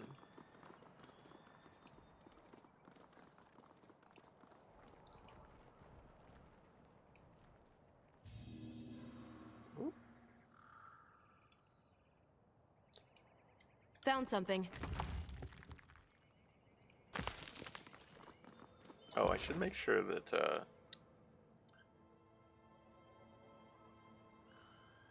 I was assuming that she doesn't have any, yeah, she does not have any heavy armor on. Let's actually look at, does she have better armor that we can equip her? That's not heavy.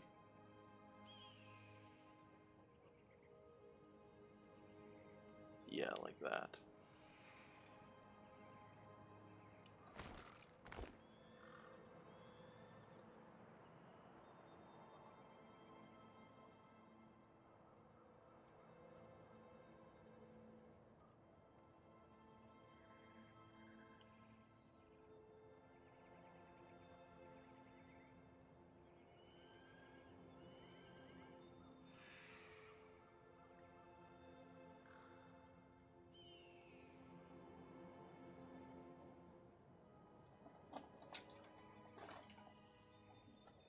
Ew.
Hello, Gwyneth.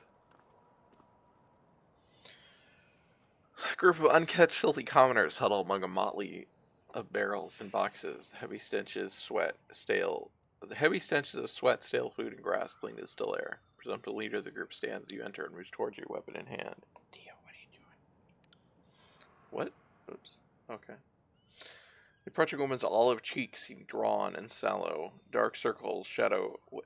That's. I don't know that I would describe that as olive, but. Dark circles shadow eyes that survey you before searching over your shoulder. Seemingly reassured by her brief inspection, she lowers her weapon slightly so it's not pointed directly at your chest. Her muscles remain taut, however, and her stance is that of a veteran soldier ready to respond at the first sign of aggression. You didn't bring the chorus in with you. If you were disfavored, you'd have loudly bragged about your pedigree already. So that leaves me wondering, just who are you? I'm a Fatebinder of Tunon, and you are? A Fatebinder? Fantastic. You're to kill us, or can we convince you to keep our presence secret from those chorus madmen? Someone told me who you are.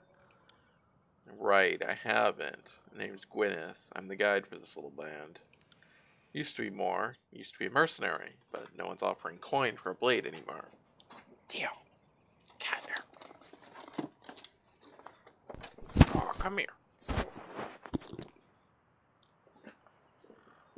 There you go. You sit with me? Yeah.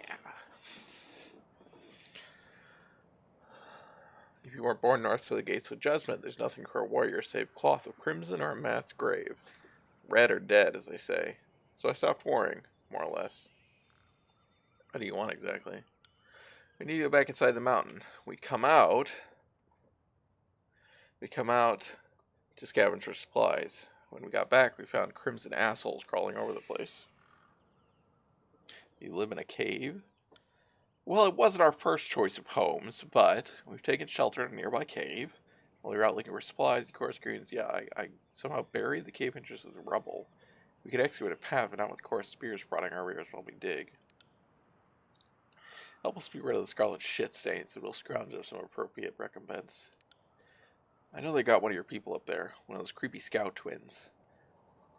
I'm not sure how much help that is to you, but maybe keep it in mind if things get bloody. One of those creepy scout twins.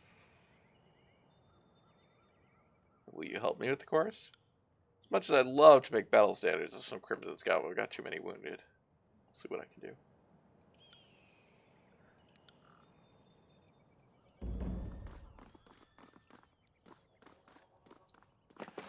I'm gonna steal your cheese.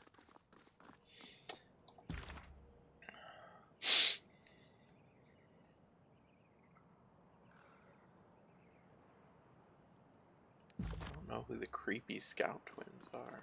You want me to be subtle? Fine. Climb the rope.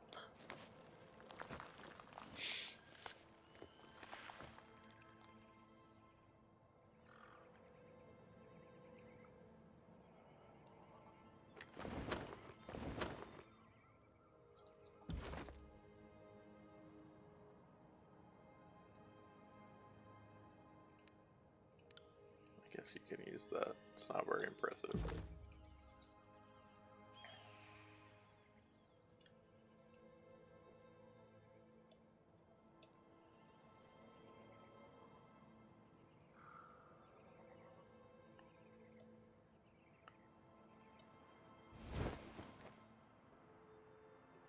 I'm sneaking! You can't see me!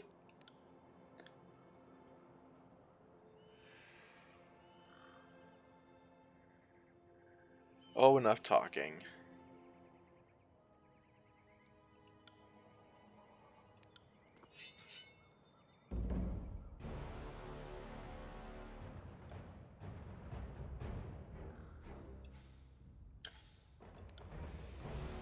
I gotta actually remember how this works.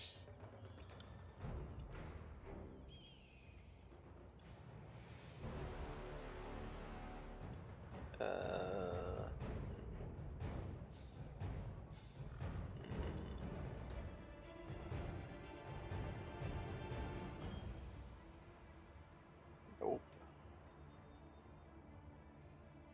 Nope.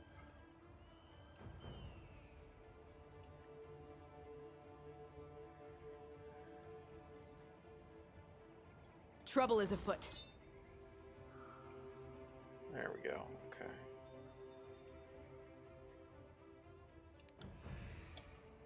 Hmm.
As you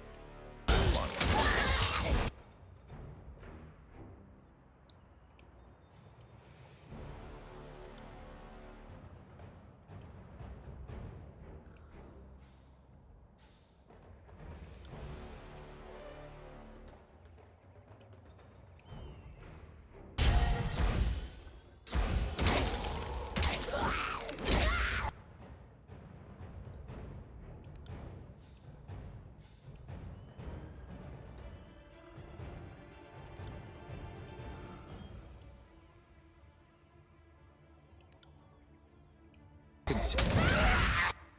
Oop, that hurts.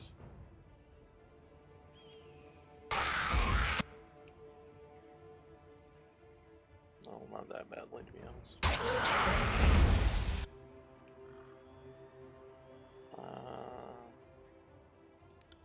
No, I don't really need the healing yet.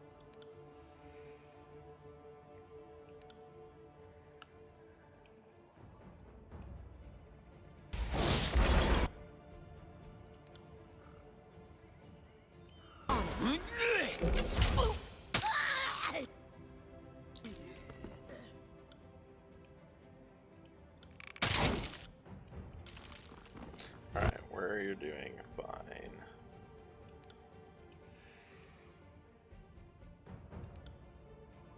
Why can he not heal right now? Spell kit? Oh, he's silenced. Oh, okay.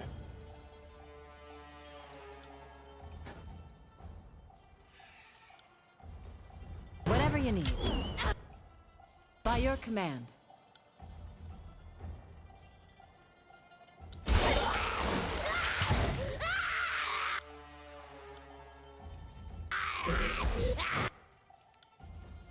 I'll take care of it.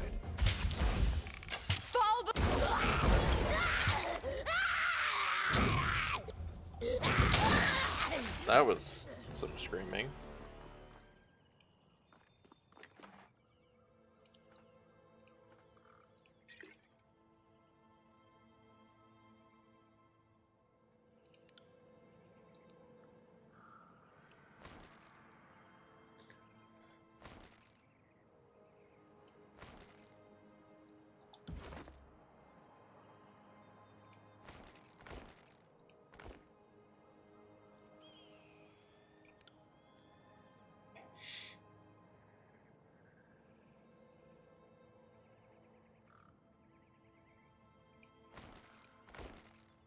Oh, sweet.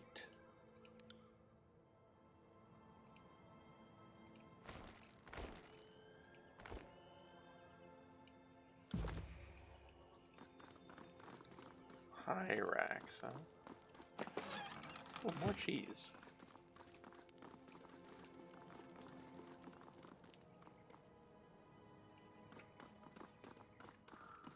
His favorite soldier. Okay. Huh.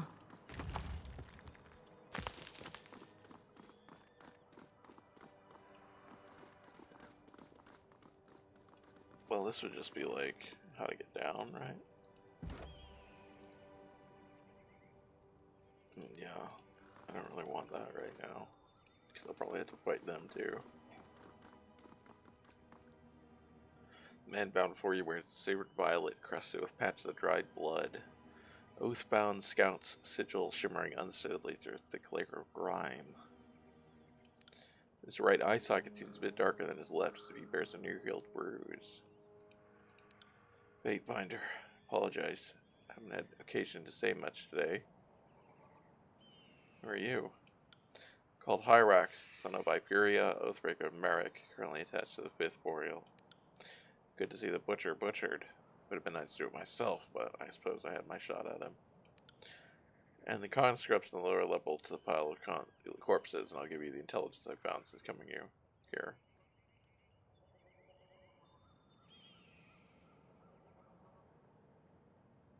Surprised the Road left you alive. They think I'll talk after what I and my brethren have seen, underestimate my willpower, but have taken joy in testing my limits. I'll see what I can do. Won't know I got if it. I actually should free him or not. Yeah, let's go up here.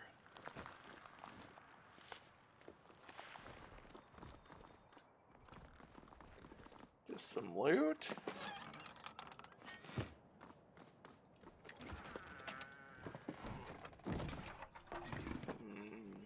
No sage. Sorry, I can't.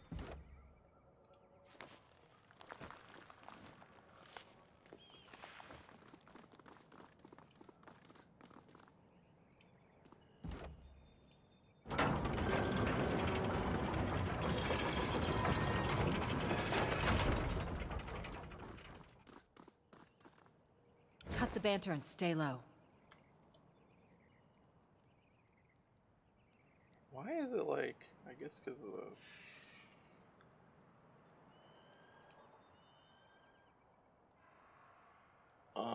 how do I attack? How do I attack people that aren't, Well,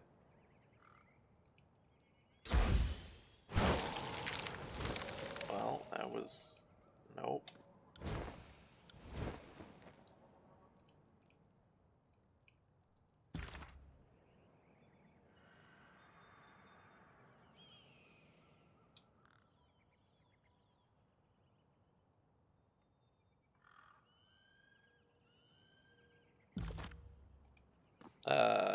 So that guy wanted me to kill them, but like...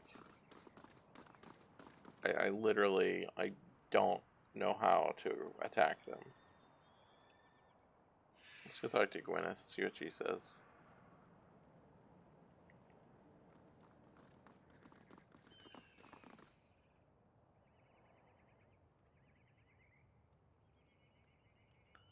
Okay. Right. She also wants me to kill these guys, which makes sense. I'm just not sure how. How do I attack people? Oh, there we go. Now I get it. Okay. That's weird. What a mess. There's a time when I thought this was all going somewhere. Witcher had, ideas, plans. Not very good ones. At least there's the Oathbound. Archon will appreciate that gift. Might even promote me, or at least not ram a spear up my backside. Take your gang. The Oathbound stays with me. But it's not like I can go back to the Poison Rat empty-handed. Worse than empty-handed, considering lost gear and manpower. You can leave without the Oathbound, or you can stay here. Yes, Spadebinder. My thanks to you. Bye! Alright. I got it.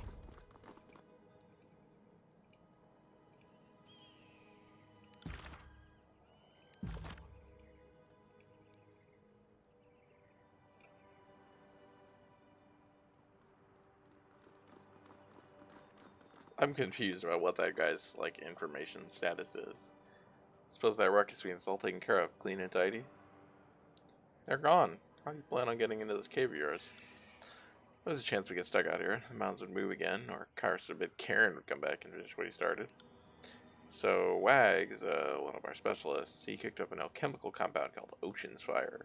Burns as fast and hot as a Wrathcaster spell. It'll clear the cave entrance out in an instant. If it gets bumped wrong, say so by some idiot chorus conscripts, we all meet the void well charred. Alright, I'll see you to the cave entrance. Thank you. Be extraordinarily careful with it. You don't want to be within 20 paces when the pace meets the air. Hunker down behind some rubble on top, then lob it at the cave entrance.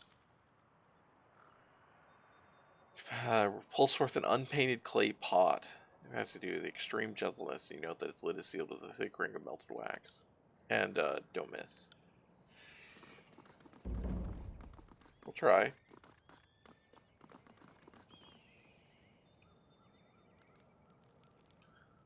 So, I guess we gotta go deal with this guy first.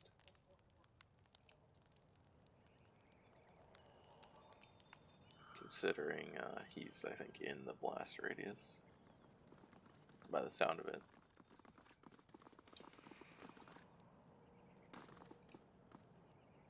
Something wondrous about outliving your enemies. Get these ropes off me and I'll tell you why I'm here.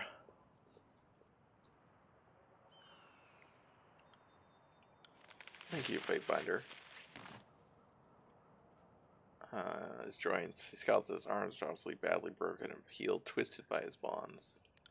My team was first Iron Guard, Akalos, sent to this estate. The other never reported back or dispatched to recover what was left of them, but we found precisely nothing. Then Rolls hit us at night by surprise, like a motherless coward. How dare he attack at night by surprise? We had set a watch, obviously. What his mages did something to Corks, kept him from calling out. Pain of him burning that woke me and the others. The only reason we were able to kill the Corpsman we did. No one else survived.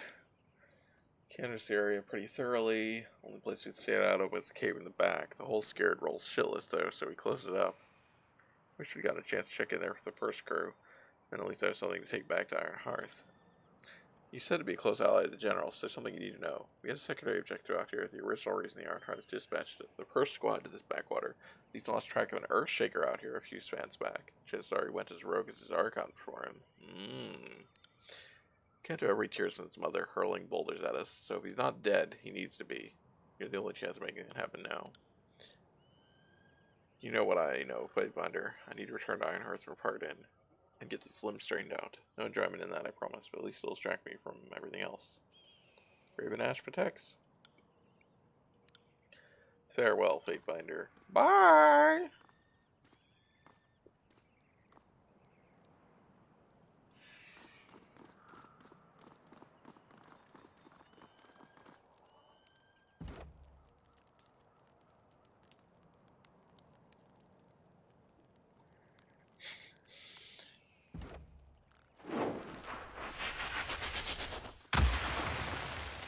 Oh, well that wasn't... That was a lot less impressive than they made it sound. Right. Let's go back and talk to Gwyneth, though, before we go. Before we go in. It's their I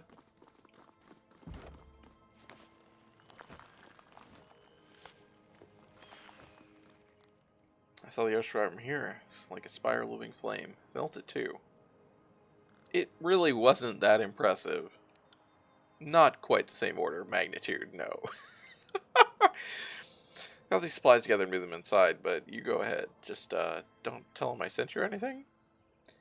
Who is them, and how will they know I'm not hostile? Shummers it through one of the barrels and hands you a soft, cool package set up in twine. The beast is stand guard to let you pass. You give them this. Okay.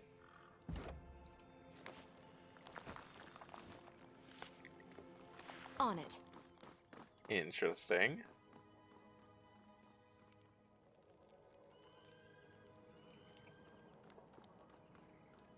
What's this button? Oh, okay. Just highlighting which one you're currently on. Oh, Dio. He's sleeping next to me now. Taking a nap. Hello? We have tasty meat. Ooh, look at the pretty cave. Luminescent mushrooms. The stone formation hums a slowly modulating melody, reminding you of the Arcana stone, or Arcana song.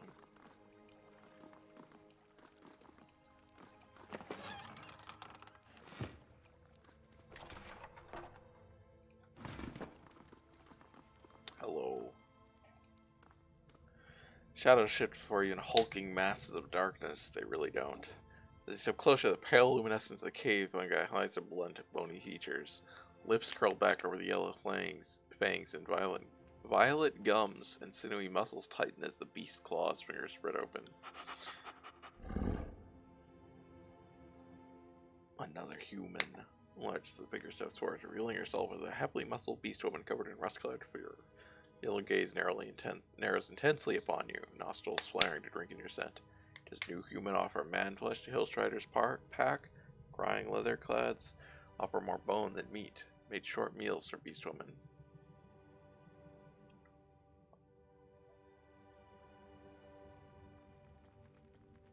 You look hungry. God, she gave me human meat. Nostrils twitch and steps toward cautiously, attention dripping. Smells fresh enough. It's yours if you let me through. Plucks the slab from her hand, inhales deeply of its scent, and licks it with her broad tongue. Right.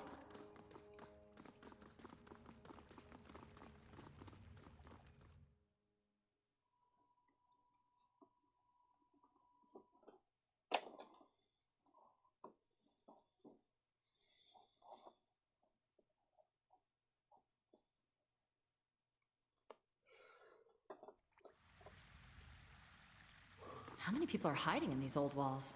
Should we take bets on brave or stupid? My rings are on stupid. Outsiders, run! No, we are here on invitation. Will do. I don't know where I'm pulling these out of. Like, what are these? Oh wow, the whole map is open. This is like a whole thing. The Fatefinder. How did you... welcome. Fatefinder. Good day to you. As you might have observed, your presence comes as a surprise. It's an unexpected pleasure, to receive an esteemed servant of the court. He bows stiffly. You learn something every day. Sage Lantry? What are you doing here? I could ask the very same of you. Taking shelter in the old walls, that takes nerves of iron, or wits of stone. Is that where we are? We're in the old walls now?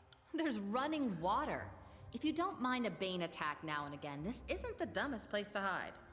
Well, this is unexpected. Though I'm glad to see you alive, my young friend.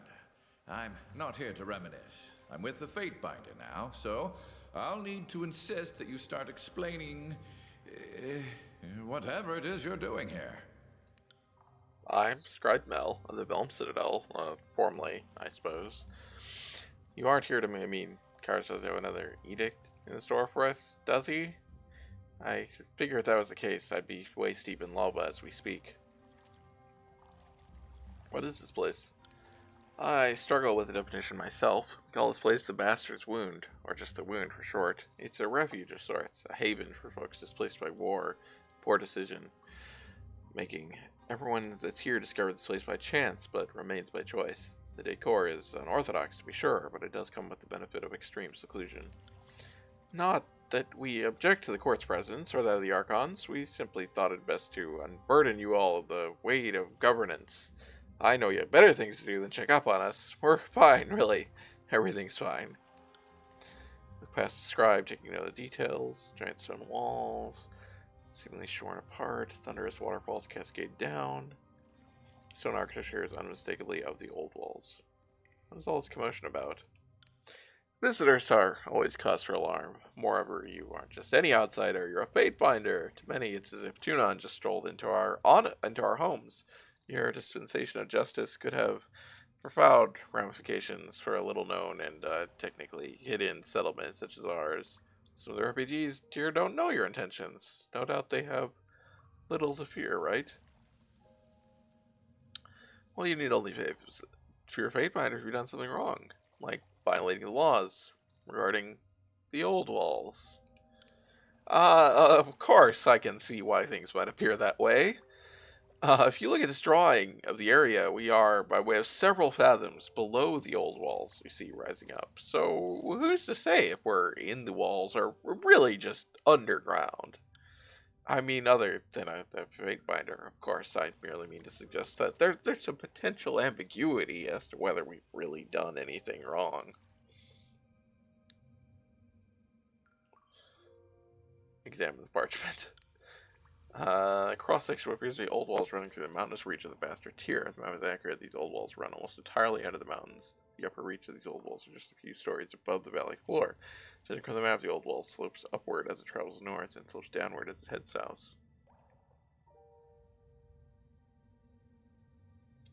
Well, the permissibility of this settlement depends on its contributions to the court and its other officers.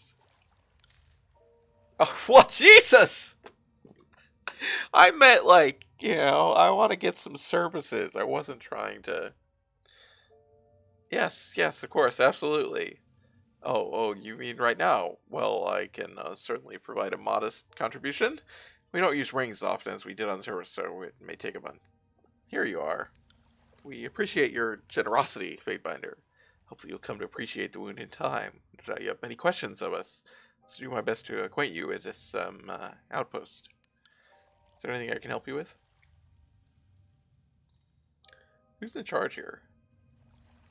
Unfortunately, that's a matter of debate at the moment. For a while, two men in particular led this settlement. Tidecaster Wagstaff, who's been here the longest, and Forgebound Master Jaspos. They made it possible. Forgebound Master, probably not subject to Kairos law. They made it possible to survive here, but rarely see things eye to eye. If the conditions are not so fragile, I'm certain they would have come to blows ages ago. Wait a second, Tidecaster Wagstaff? Is that what you said? Yes. I believe Wagstaff will be most amused to see another Tidecaster. He's been here as long as any. Most of the folks here credited with making this whole place possible. Oh, I'm sure this will be amusing. There's another Tidecaster alive, yet you seem largely disinterested. Of course, because all us Tidecasters sleep together in a big clamshell made of solid moonlight. Look, I'm glad Wagstaff is alive and well. I'm just curious why this fucking coward didn't join us in our battle against Kairos. I'm curious to hear what he's been doing that made it impossible for him to join the rest of us in battle. I'm just angry that I can't play my last Tidecaster ever argument as to why I'm amazing and you should value my life over the lives of your inferior followers. It's fine. I'll adapt. There was also a beast woman, Reef Talon, really quite a remarkable creature actually. She held this place together and kept tempers at bay until fairly recently. She was as worthy a leader as I've seen in the wound, but she's no longer with us. So the bickering between Jaspos and Wagstaff continues. A beast woman was in charge. That's a bit unusual. Indeed, but Reef Talon is a most unusual beast. She's a lot more focused, patient, and sensible than all the other beasts I've encountered. I hate everything to do with the beast people. Anyways, Reef Talon was able to organize beasts and humans into effective patrols against the Bane. With her in charge of defense, casualties dropped. No Bane ever slipped into the common area, and disputes between the beasts all but disappeared. At a certain point, it seemed foolish not to have her in charge. We got a few beastmen wandering our refuge, and I don't know how or why, but life here changes them. I don't know if it's the Bane or something in the water or something about the magic of this place. After a span or two living with this, most beastmen seem to just become a bit more civilized, relaxed. Maybe see some of our beastmen. Perhaps you'll agree. What happened to Reef Talon? Bulwark against not only the Bane but itself, she had a mystic gift. Her touch brought everyone, the wounded, sick, the dying, back from the edge, but it changed them. The curse wasn't noticeable at first, but it seemed without fail, those healed would surely but slowly stop sleeping. Okay. A minor malady at first, but a cumulative one. Days and weeks go on, they lose themselves. Depression, malaise, paranoia, unending. Master Lexine was treated by Rikutel. In her case, she lost her ability to work magic. So disputes about whether it's proper for beast women to lead humans resulted in Rikutel leaving the wound, disappearing in the depths of the old walls. Many of the sleepless followed. Lexine, she's alive. She survived the Eden fire. Lantry's eyes widen with surprise. Friend of yours? Sage Lexine and I go way back. She joined the school a year before I did, so we more or less ran the paces together. She's alive. Why didn't she try to find me? Did you try to contact all the other sages you thought you were alive? Right. We tried not to cloud the skies with missive birds. That would give the enemy something to follow. Like me, she probably tried to avoid detection, not light a signal fire. Mary says that she's gay. Important information. Were you two rivals or friends? Both. We were chroniclers, so there was competition of sorts, but I think I'm allowed to say we got along well enough. You're back. Hi, Mary.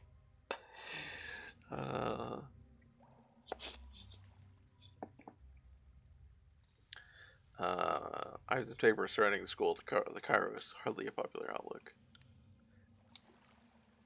Mac and cheese balls. I've never heard of that. I mean, are they just... What makes up the ball? How is it a ball? Last night she went into the depths of the old walls. Especially she's not able to work her magic. It's really just mac and cheese fried into a ball shape. Huh.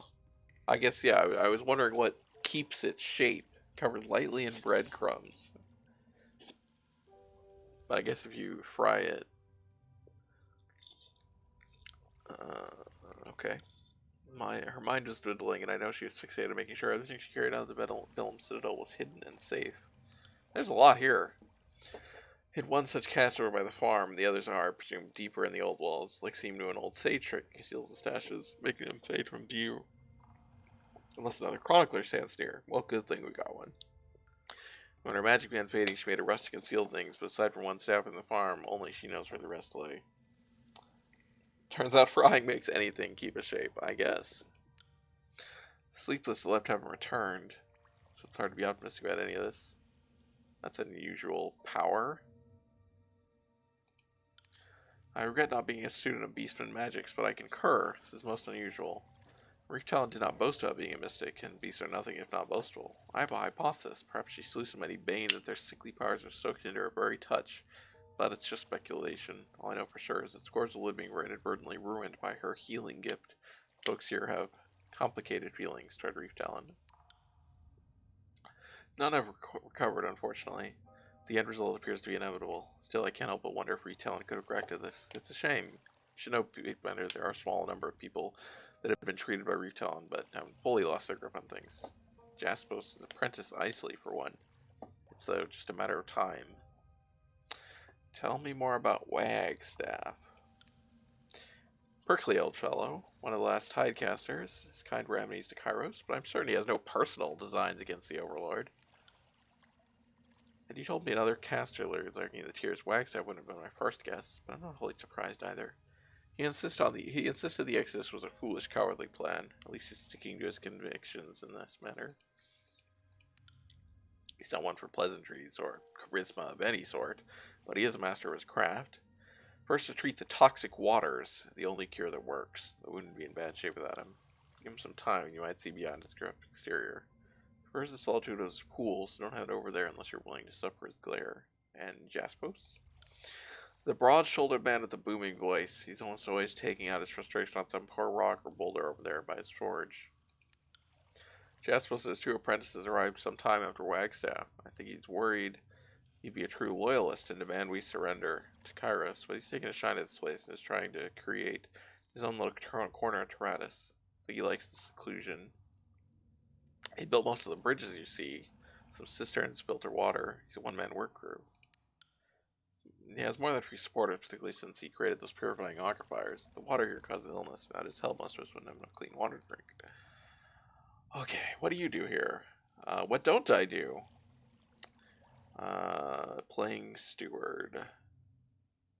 Aren't you a bit young for a sage? If I were a tenured sage, then it will be true, but I'm just an apprentice. So I'll never officially be counted among the sages when I make my contributions to knowledge. My master thinks similarly. I think law school means more to her. Master Lexime, right? What do you do as a town steward? My questions about the wound and its history. The analysis and creation of historical documents is one of my chief areas of focus at the Citadel. I mean, isn't that one of the chief areas of focus of all of the sages? Isn't that what they do? How did everyone get here? Discovered 3 years ago. Karen smashed rostrum boards. His manners fled the cracked mountainside. Discover this place. Far off the beaten path. Not every encounter. Some to Saber Town does think undoubtedly fast. Bloodshed is limited. The survivors joined us in the end, a bit reluctantly. What do you know about this place? We have no idea how old this corner of the old walls. I thought you said you weren't in the old walls. Tunnel leading into it came to being a few years ago. Karen's fury was unleashed in a battle on the top side. Cracked the whole damn old walls in half. And now sunlight and water are here for the first time since ever? What's the good news? You have instigated a workers' revolt in the fascist Italy. Oh, that's good news.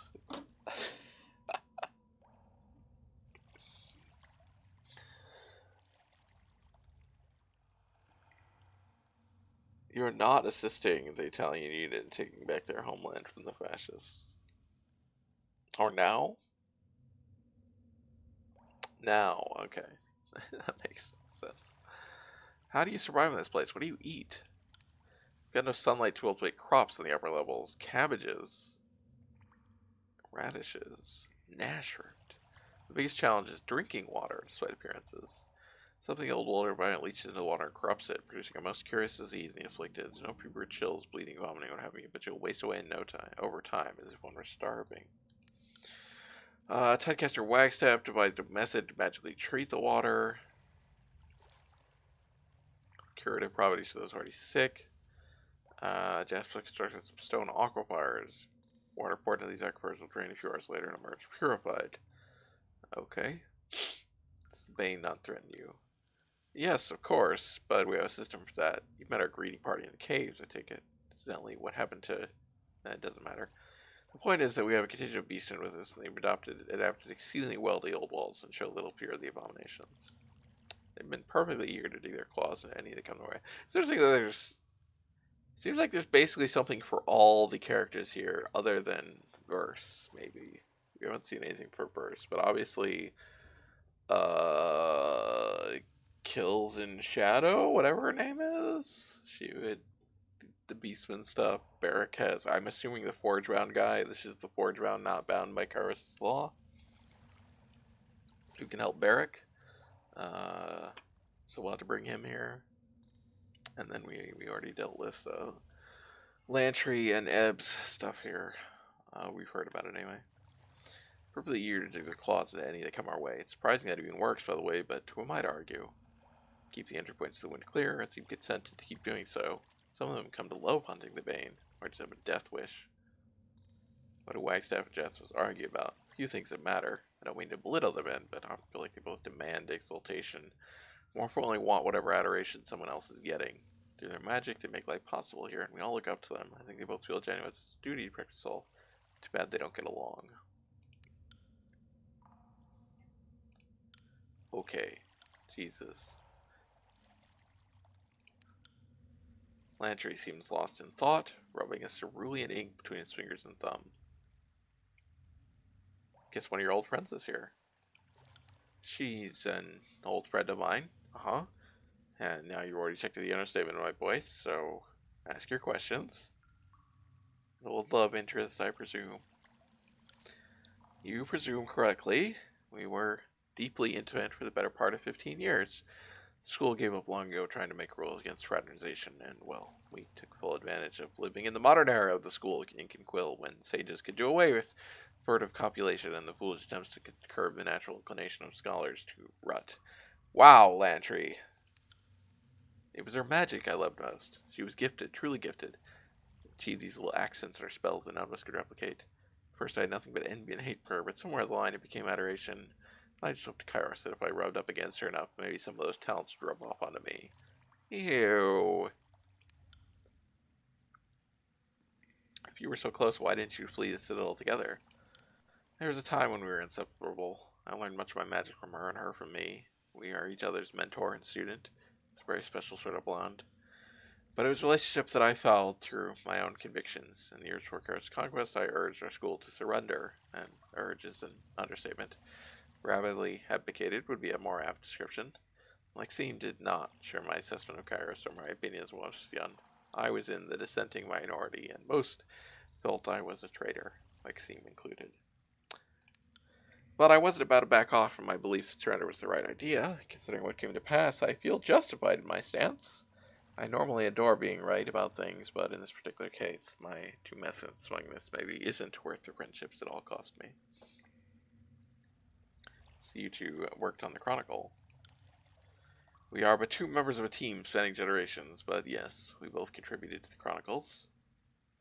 Long bouts of field work, longer stretches of authoring our findings.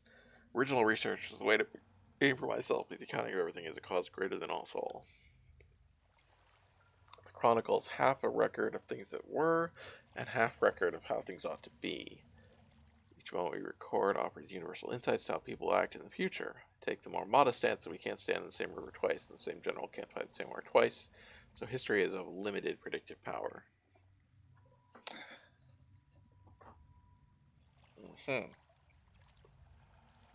What do you make of these Chronicle fragments she tasked us to find? She didn't task us to find any Chronicle fragments. My heart sings every time I can safeguard a text against destruction. Something bothering me about these writings. We haven't encountered any of them.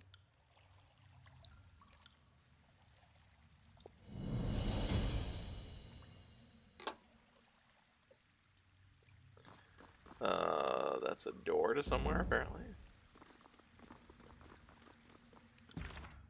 So yeah, what is this? Okay.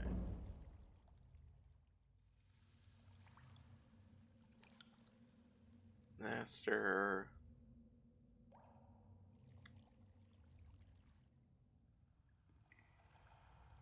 We still have not found... Oh yeah, we still haven't found the L. Any questions? No?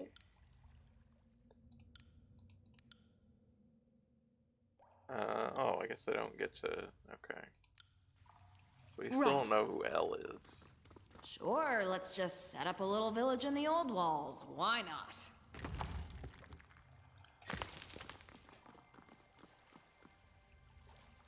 A fate binder? Gracious. Northeast of here, okay.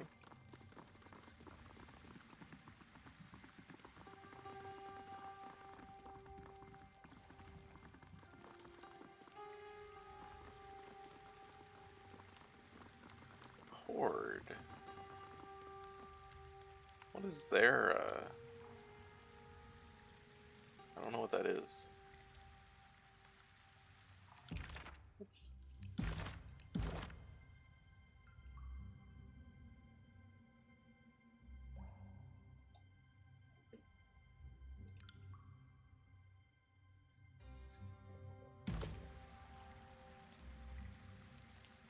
It's not the same one as these guys, right? Well, these guys, yes, but the denizens, yeah, have a different. The bastard's wound is different, so I'm not sure what these guys are.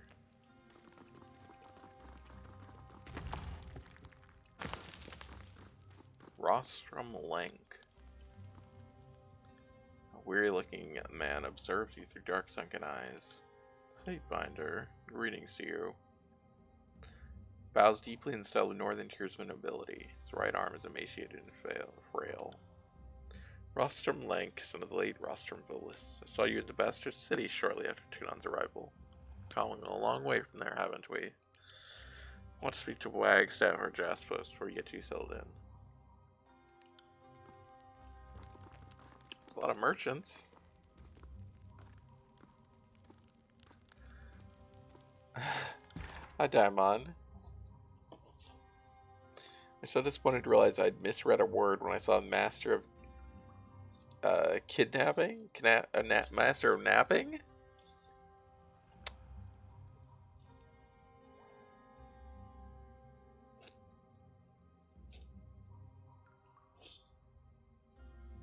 What were you even reading? Oh. I didn't know that was his title. I still don't know what that, I don't know what I guess that's a place, probably. But I see the Tidecaster has made himself at home in these flooded halls. oh wow, he's just like, oh, he's got the horde thing. Oh, okay, so he's like, okay, there's kind of like different groups, I guess.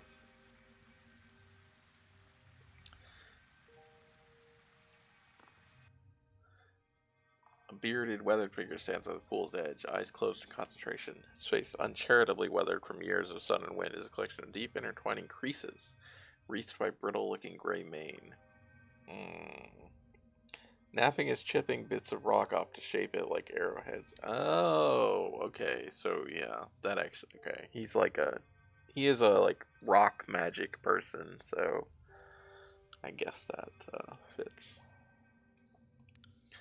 Of all the shriveled barnacles defined, you, by Kairos' swollen tit, you, what of Camberel, Hargravar? Don't tell me you're all that's left.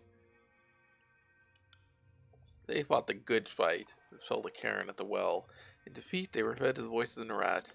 I'm all that's left. How about you? How'd you slither your way here? They're dead, so the militants have fallen, and you're all that's left. Marcus Saul, Kairos really has won. I didn't slither. It's more of a surreptitious crawl. Speaking of lowly vermin, what are you doing with this lowlife? This one? She's with Kairos. It's sort of a long story. More importantly, what are you doing here? Not sure if my emphasis is on you or here. You think you and those salty old queens you so adored were the only casters unwilling to flee? You fools were dumb enough to wave your arms until the Archons noticed you. Some of us, well, okay, one of us still knows the ancient art of subtlety. Ah, yes, and what's more subtle than, what is it you're doing here? Restarting civilization in the old walls? Did you travel the tiers looking for folks who wanted to commit suicide by Bane, but needed a group setting for that extra push to get it done? Hardly. I came here to be left alone, but I'm just so damn charming and attractive, society found me, and I didn't kick it out of bed. Don't belittle what we're doing here. I don't visit you in your brothel, slap the dick out of your mouth, and tell you how to be you. Wow. Okay, then. Do you need me to give you a moment? A moment? Hardly. I can't think of the last time Wagstaff has kept up his banter for more than a minute or two. Ever since you aged into the face of a worn tangerine, we've all had problems keeping things up around you. Oh, Jesus Christ! Fuck off! Speaking of improbable feats of tumescence, is that little apex wave you are still ramming your stern on the regular? Oh, good God. Aldonos died of his wounds from the battle of the Gates of Judgment. How about you? I can only assume half the reason you're here is to find some new apprentices and fuck them. That's what I'd do. Well, yes and no. Yes with the apprentices, but I don't know. I just might stay here. We stumbled upon something unusual here. Not sure what a permanent solution living here might be, but I've been trying to make the most of it. Yeah, remain silent, but with eyes open wide. Exactly, Diamond. But your friend here changes things. We always knew outsiders would come, but short of Grave and Ash showing up, a Fatebinder is about as terrifying a notion as we've imagined. I assume someone pointed you toward me to speak for the settlement. If there are matters to discuss, then so be it. I may not like it, but I do lead these people.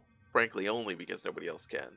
That stone-straddling cruel Jaspers who taught yourself to leaving he's up to the task, but don't believe his bluster for a moment. Just ask the question everyone's wondering. What are your intentions with us?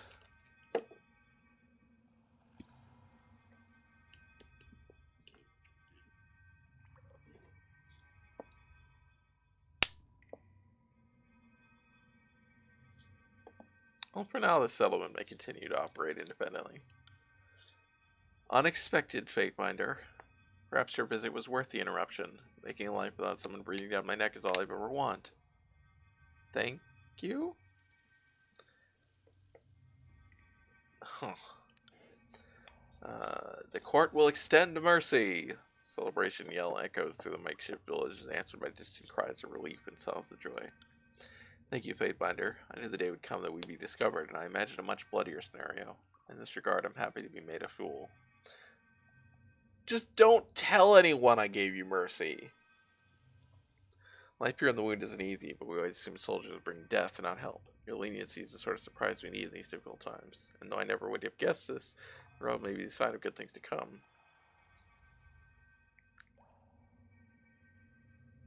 My road bodes well for your future? Just what are you getting at? We normally avoid contact with the outside for fear of trouble following us back home, and my duties here leaving is out of the question. Yet there are matters beyond this wall in need of solution. As I cannot leave this place to handle my own affairs, perhaps I can retain your services. Depends on what you have in mind. An old rival of their mine still out there, a sage named Foibe. Twists on the rope. Yes, for rival schools. No, this is just a case of an unsettled score. I'd live and let live, but she was an actual threat to the wound. She had knowledge of my plans turning north, trace Karen's path. She could bring a slew of sages here, probably followed by a gaggle of spies. It's not worth the risk. She needs to die. Problem is finding her. We had a mutual contact, Melita. Used to spend the time of year in Lethian's Crossing. If she was still in touch, she will point you in the right direction. All bastard wounds be yourself and your dad most well knee. Is Sage really such a threat? She's the worst to everyone living here. The woman hates me. Having dealings with her in the past was a mistake, and I'll be damned if I let that error ruin all we built here. Now that her school is in ruins, she'll view my accomplishments here as research to be appropriated, and while she added she'll engineer a catastrophe with a wound just to spite me. I'm not going to kill someone before they've actually done anything. I understand that sentiment. Whether you believe it or not, the woman is a threat, and will gladly bring attention to her existence if it serves her purposes. She's likely to expose without even trying. She could wind up consumed by the voice in a rat, or followed here. I found this place. Why kill someone when the secret's already out? You don't give up on patching a hole in the hull just because a new one opens. Look, I seem to be asking the wrong thing to the wrong person. I'm sorry, it all sounds so monstrous. Lucian, it's mine to solve. I mean, I'll find her. I just may not kill her. This matter has haunted me quite a while. My stupidity caused the wound to be uncovered. Best not to think of it. But unlike any other servants of Kairos I've encountered, if you do kill her, be sure to gather her belongings. Very important. It's the only way I can verify you found the right sage. It would also mean a great deal to me to see my old scrolls back on the. It's a petty and vain request, but if you've been robbed before, you probably know the feeling.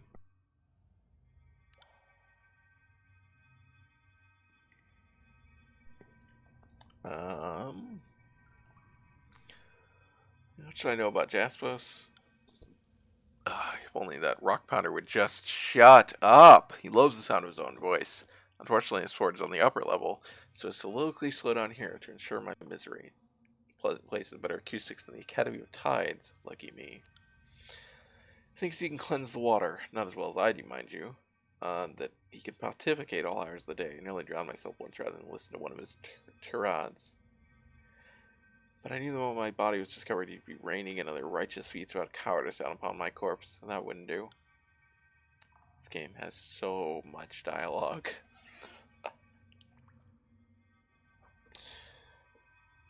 I heard a beast woman here once elsewhere. Reef Talon. Curious case. Vicious fighter, bane of the bane, I like to say. Tribe of the cards of the tribe. Oddly pensive, strangely polite, prone to bathing. After our bloody dust-up with Bane, Reef Talon healed some other members of the patrol with their touch. I can't say heal with straight face. Those who had their wounds sent by Reef Talon felt spectacular for a few days, but weeks end, a whole host of new abilities overtook them.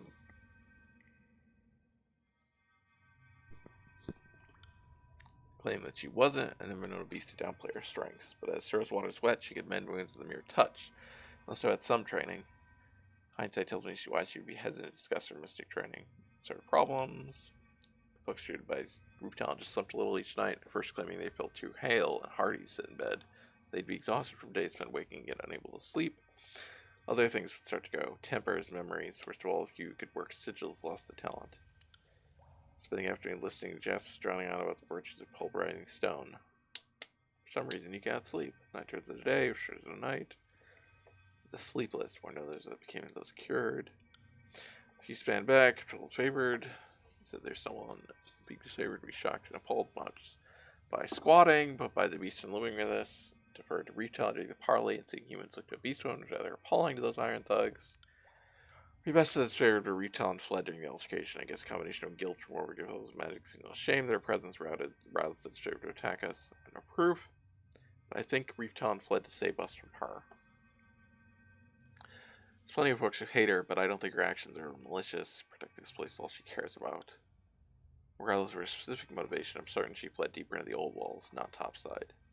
Someone claims she drove into the water, another claims she accessed a teleporter. She hasn't been seen in the village. That said, she's been gone a while now. I'm not sure I'd wager money on her survival to date. What happened to the Sleepless? Almost all the Sleepless went with her. They chased her out of anger or fear of being deserted. I don't know. You might find a few here in the refuge, and most of them have taken their chances in the depths of the old walls. Isley, a woman whose life was already marred by a tragedy of wedlock to Jaspus, was the last person who healed by Reef Talon. She's still cogent. Who knows how long that'll last. More detached with each day. Okay, what do you do here? I'm the only true leader, as I said before. Won't belabor the point. 3 years ago, I stumbled across these old walls very quickly, found I wasn't alone. I'm nothing if not driven by noblesse oblige. Water was with the problem and the solution. The refuge was surrounded by it, but couldn't drink it without picking up whatever old walls used to be lived within it. Withering rot, we called it. Oh, excuse me. Water, water everywhere. Not a drop to drink.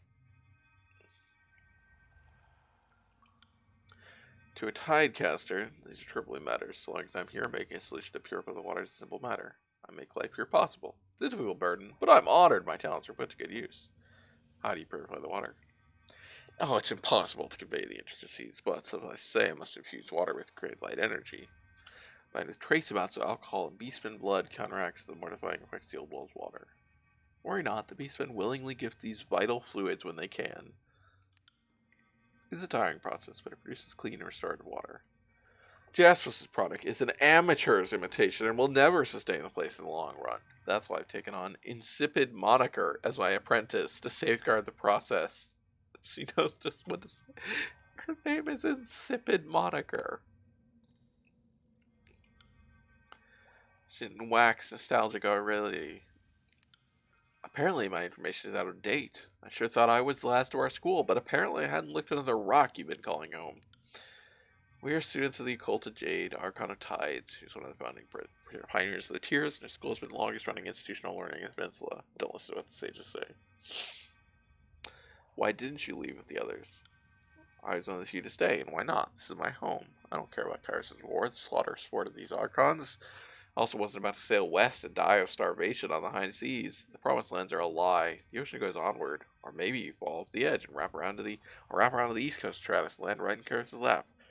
If I'm to die, let it happen on my father's coast, my mother's land. What have you been doing since the school's departure?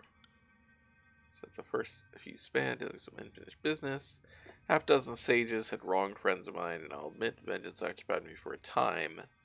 Crisis forces came, I decided to stay far away from the beaten paths, not the mountains to find privacy. What did you do in school before the war? What was your title exactly? I don't think we ever had a ceremonial office for the instructor most dedicated to diddling the students. Oh, come off it. You enjoyed that privilege as much as I did. Besides, they listen more closely if you make them feel special. This is so gross! Provost of Antiquities was the official title. My life's work was the curation of the school's past. The relics, the sermons of occulted jade, life stories of Tidecaster elders past. That's their work. A fellow historian. I didn't realize the Tidecasters gave a care to the historical record. I wonder how your notes compare to the chronicles of the sages. I'm sure I could fill in countless gaps in your accounting.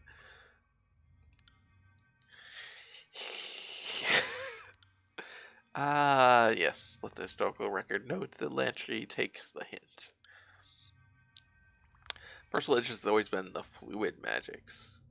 Most of the school embraces the mighty power of grave light. I almost can't blame them. For me, water, mist, ice, and fog have always been more immediate, more real. Okay. Go away. Is this where's Insipid Moniker?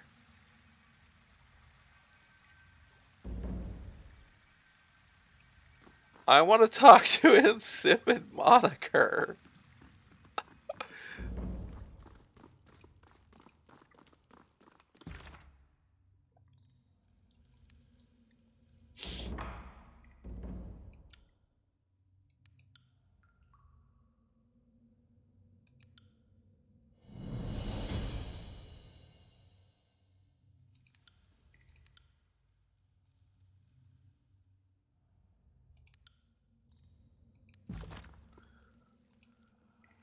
Bait binder.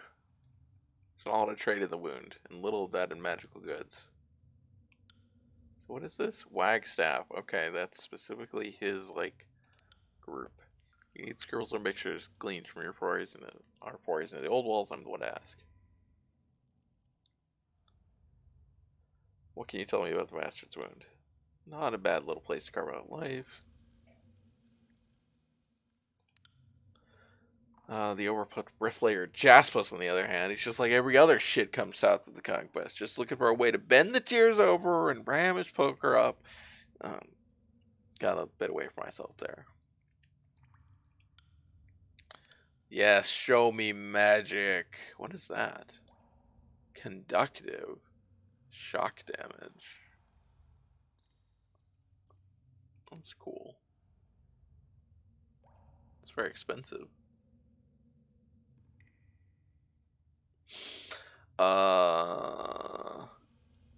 Magical accuracy is exceptionally magical that increases the accuracy.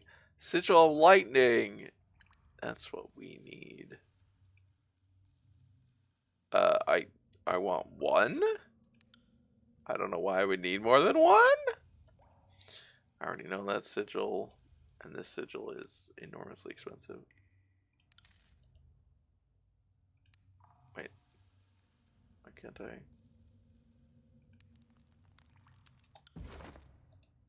Alright, there we go. I have learned lightning. Yes, finally. Charged fist. And erupting them and sending them flying back. That's cool. Electric jolt. So now we can give this to everyone. She already has it, but we couldn't use hers. And it stuns people. Not very long,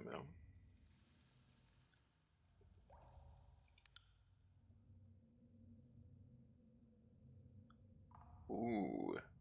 That's pretty cool. Because stunning 2 people seems good. Also, yeah.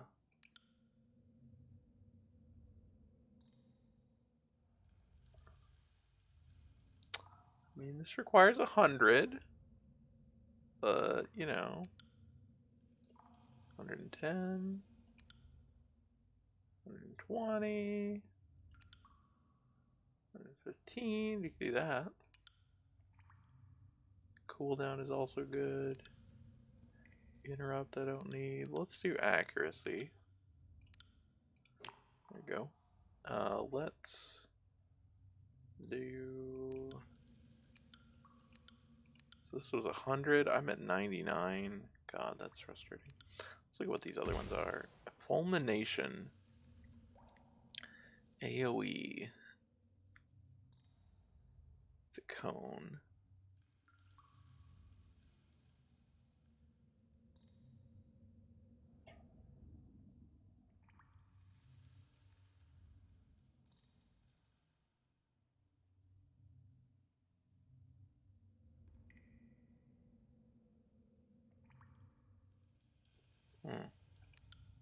And ball lightning. Ooh.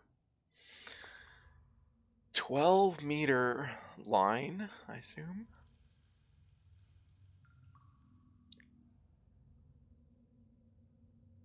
Bounces. Ooh. Ooh. Seems good.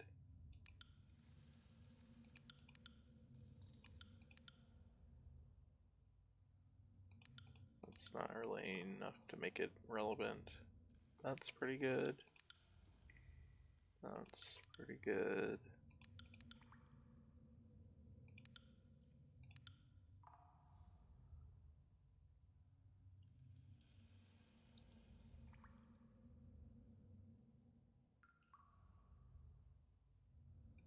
Yeah, let's replace some of his spells. I want this one. I think like this is probably good.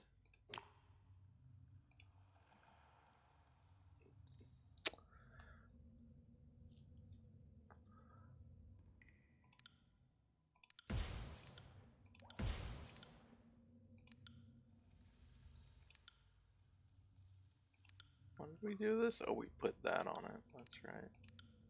And this was 100.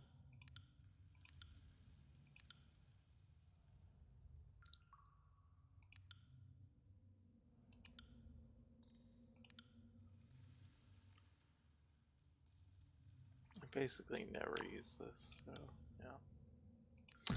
Okay. Also, I leveled up, so I should do that. Let's get more cooldowns.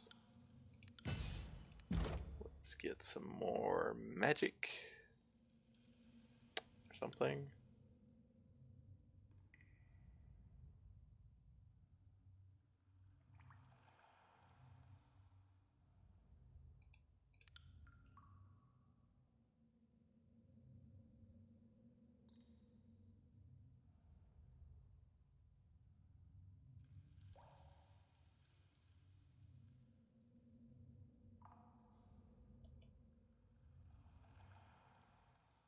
Oh, that's like, yeah, not very good. That's not useful.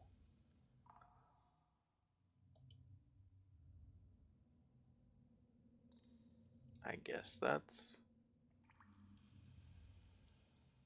fine.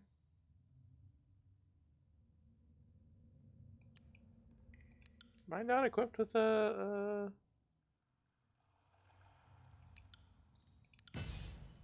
magic staff right now? Am I using that bow? Because I'm probably using that bow. There it is. I am using the grave bow. Because it's significantly more damaging. Yes. That's fine. Hey, buddy. No, I don't actually care. I think we speak for all the Forge Bound. Ah, you're the Forge Bound. Jaspus. Allied. We don't normally barter. Would you care to browse our works? Oh, look at these. Exquisite. Iron armor. Wow. I mean, it is very good.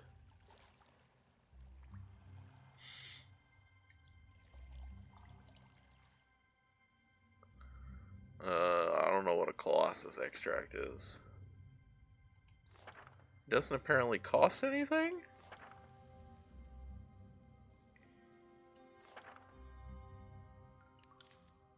Okay. Well, good On enough. it.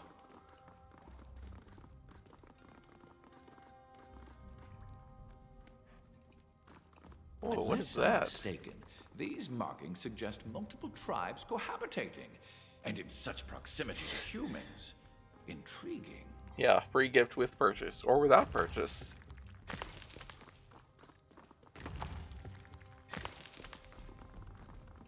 Sure.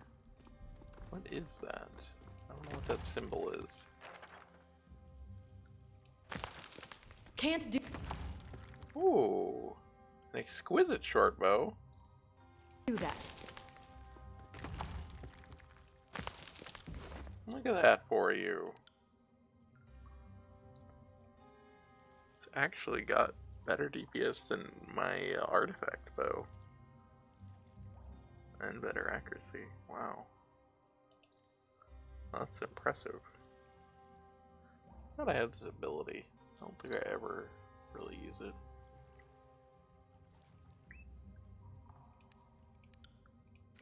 We'll equip you with that though. Give you this. Right.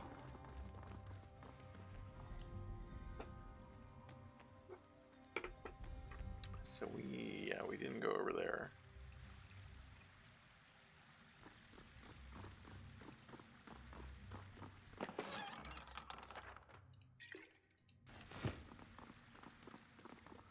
Telesophia. Oh, is she like being, yeah. Broad-shouldered woman in disfavored raiment dangles against the nearby columns, suspended by her wrists. Still garbed in the iron breastplate of her unit, she's without helmet and appears unusually at ease in her compromised position. A nearby settler engages in friendly conversation. Last lure hooked to the trout just fine. Took the whole thing downstream with it when the knot gave out. Wrapped the line several times, just like he said. You aren't fibbing me, are you, Sophia? Jasper's bronze should be strong enough for trout, and the way the hook broke in its mouth. Probably didn't wrap the line around itself enough times. Remember what I said? It's at least 5 twists around before you loop and tie it off to form the clinch. Just try it, it'll work. And if the fish bite, I expect you to save some of that trout for me.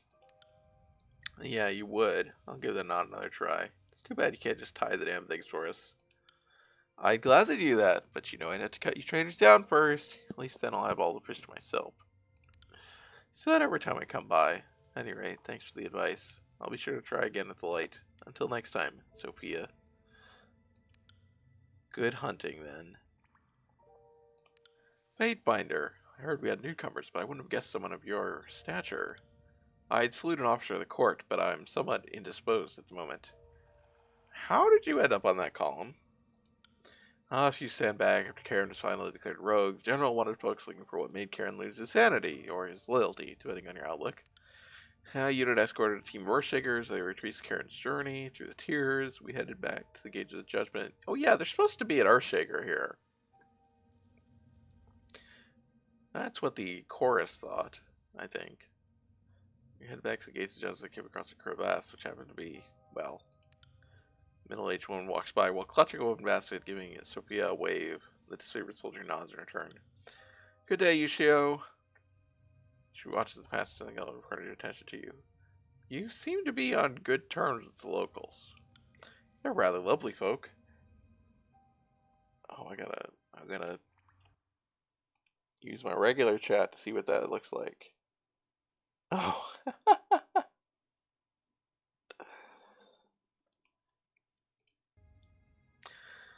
Despite all of them being Kairos mocking scum deserving slow deaths. Where was I? We paused to investigate, only to find this nest. Trespassers living with beasts as equals, all of it an abomination. There's no choice but to put them to the sword. We fought well, but our advance fell apart when the coward Argon threw up his arms and surrendered. Broke ranks and left us exposed. If I hadn't been knocked senseless, I would have executed myself. Book a place up on this wall, and I've been here ever since. Why don't the settlers just execute you? Well, they have in a sense. The beast woman leader of the local path ordered that I be strung up until dead. Guess she didn't understand Ash's aegis, so who's laughing now? Nobody wants to anger the resident Bane hunters, so the beasts must have their way. I bet plenty of time to get acquainted with the locals while I perish. It's almost a pity they're all doomed under Kairos. I got it.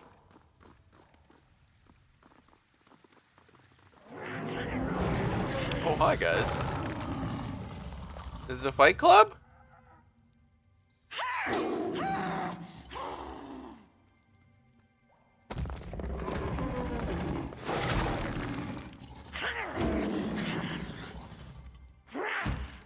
Oh, the little kids. Oh. Yeah, come have a look at this.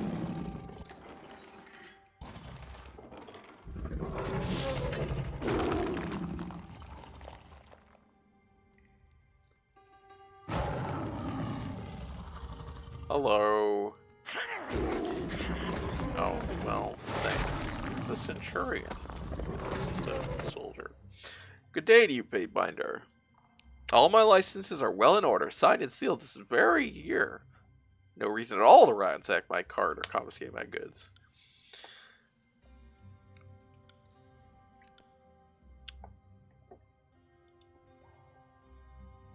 Wow. That's very expensive.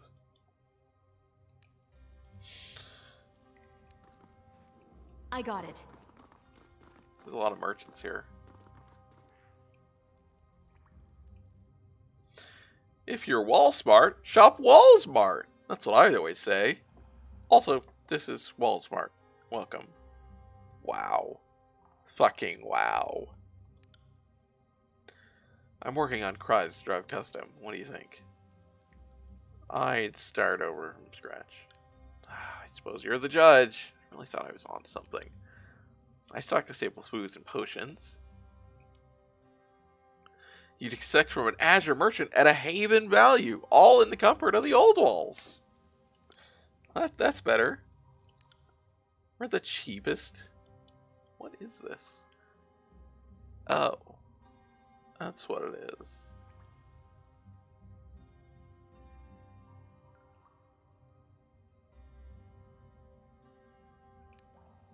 I see. 20% to infliction duration, immunity to sundered. There's a nude armor. Alright. It's very expensive. Right.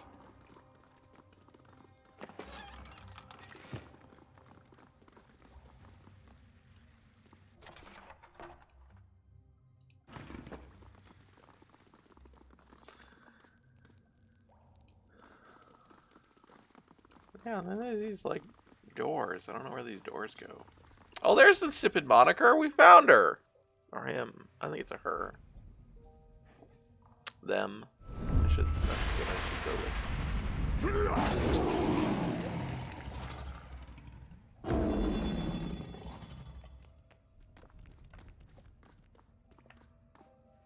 Okay.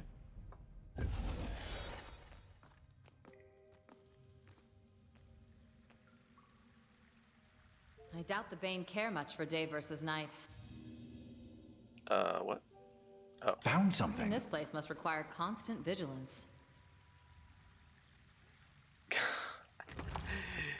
You know, it wouldn't really surprise me, Daimon, if that's what they did. I'm gonna loot the Bane essence. Oh, there's an iron cuirass. Just like the one that guy was selling.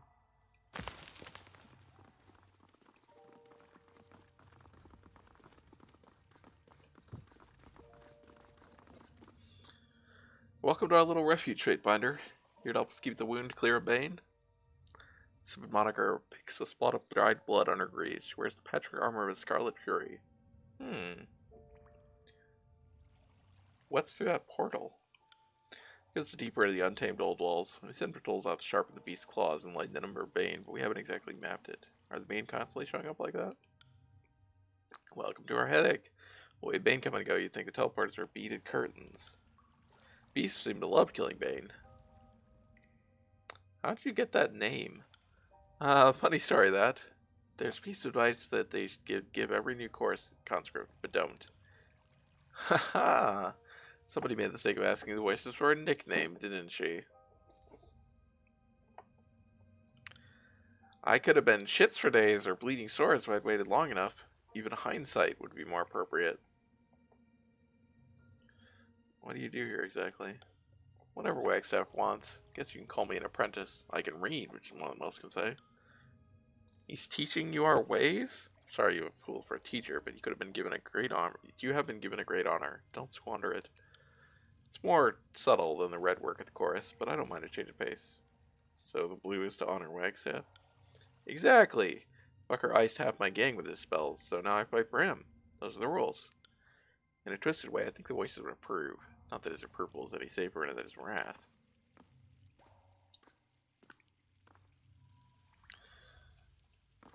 You could just choose a new name for yourself, you know. It's okay.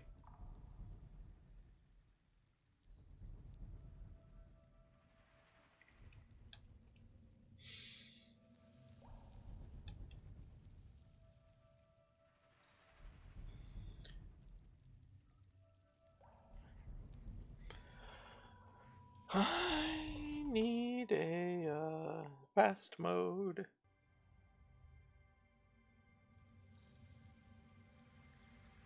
Oh, it's paused. Whoops. God darn it, I forgot to auto pause this when I alt tab. I was like, I'll just alt tab for a second while they run across the map. And then it auto paused. Like, well, that wasn't helpful. Oh, hey, here's A the. forge bound in the old walls? Seems a nerve-wracking place to work.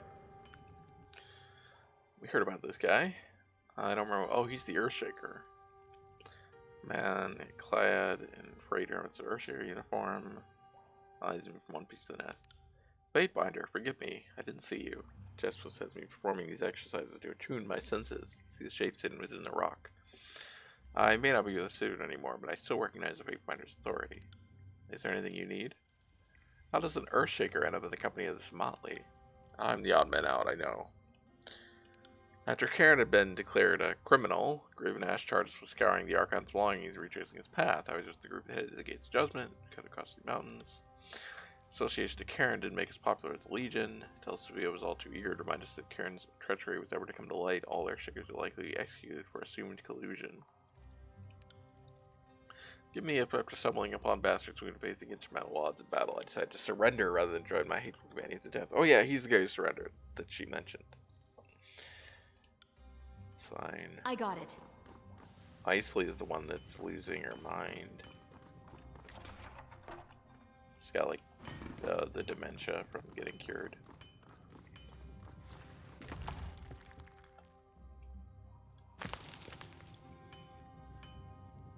I like the Forge-bound Enclave of Lethian's Crossing that I haven't been to.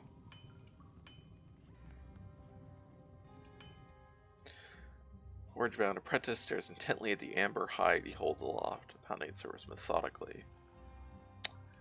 Is there a problem? You need something? What's your role? This is my third year apprenticeship under Jaspos. I'm never short on work. I slip away to the surface of the wound kit for a good hunt. Get my materials from the kill, test for tool, hide for sturdy clothing, the rest goes to Ted's cots. We haven't even gotten down to the meat. The woundkin, they understand better than we do. Suppose I'm also a napper. Jaspos has to pass down his art, right? But everyone knows my passion and skills in tanning. Difficult apprenticeship. My loyalty doesn't waver, but I damn well wish he returned to the north as planned. Brand is a traitor. Jaspos didn't like my interest in leatherworking. I think he saw it as an insult to his craft. I figured it's much. Should have sought an apprenticeship with a master of tanning, right? Well, consider that another thing I plan to do as we return north. People need my skill with hides and pelts far more than my attempts at napping. Every time I clothe or feed someone, they think Jaspos he has less and less to say about it. Now that Argane's apprenticing with him, I think he's content to let me dabble in tanning. But you're not Sorry, content I to can't. sell me some leather armor?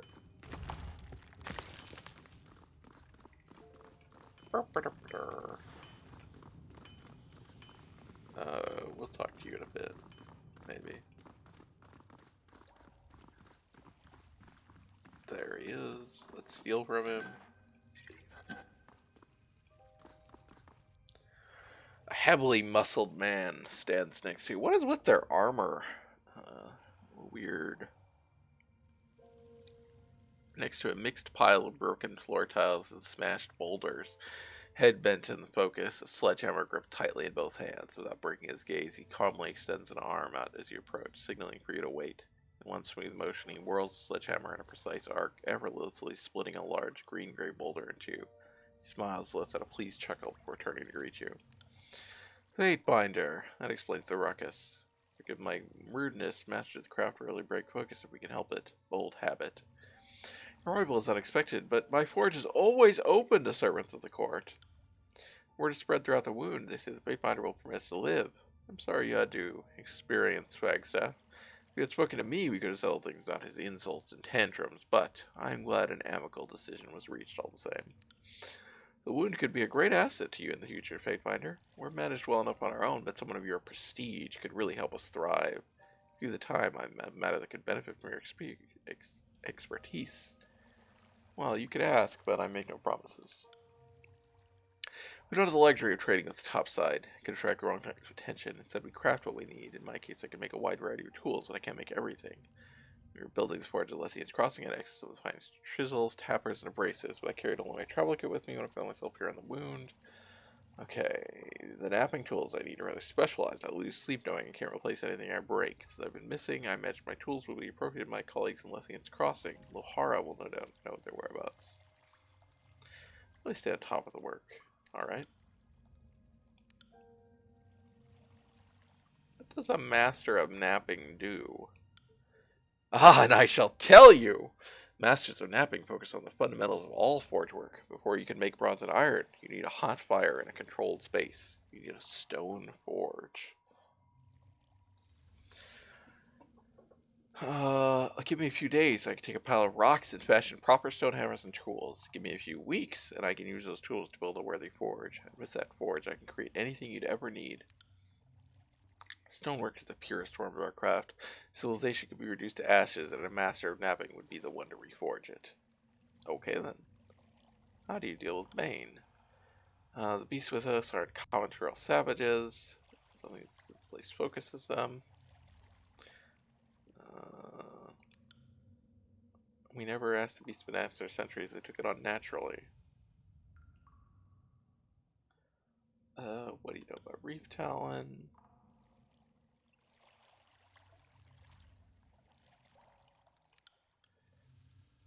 She fled from blah blah blah. It's no ordinary magic. You think I don't think she knew herself.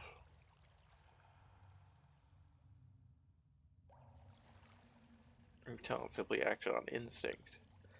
Sometimes you're better off with such miracles. Slowly became sick, yeah. Sleepless, we know this. Many saw her as a leader. One leader runs in the face of adversity. Those of us that remain, we are the ones that continue to hold its bastard's wound. Tell me about Wagstaff. You should know that Wagstaff and I aren't on the best of terms. He's old and set in his ways. I tried to leave me. I reached out, invited him to share my fire, and talk like men. He doesn't seem to care about people the way I do. That sounds like the Wagstaff I remember. He does help the wound, I'll grant that. Cleansing water. His methods are different than mine, of course. Far slower. He thinks his contributions are more valuable since they can combat disease. A valuable tool, for certain, but without the volume of water produced from my stone sieves, this settlement would die in a span. Just refuses to accept that his role has changed. Being the first does not make one qualified to lead. I don't look the part, I know. Most of my guild huddle by the heat of their forges and stick themselves here. I think my forge is more of a hearth. Everyone is invited to share its warmth. Obviously, I work at the forge. Those bridges you see, my handiwork. Those knives and weapons everyone's carrying, my handiwork. The nails holding our containers together, keeping our shelters upright, my handiwork. Mr. Borley created these stone sieves to clean the water. How do they work? Trade secrets. Except for members of the court. It's really a matter of using the right combination of enchanted stones, pulverized charcoal, and a few precious stones in a precise arrangement. Acts as a sieve. Do I substitute beastman claws and teeth? Okay.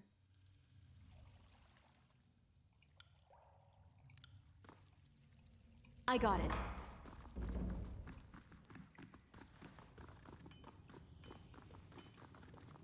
Napping on the job is the name of the quest. His side quest. So there you go, Diamond. Okay.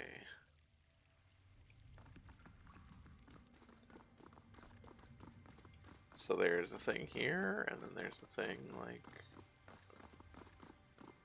Okay, so this is the way to a domicile.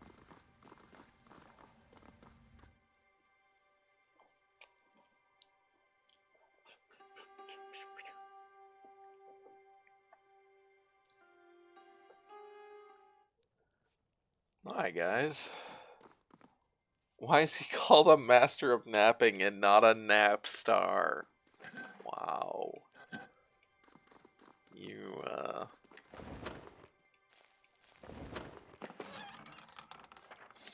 can ask Chris Avalon that, I guess.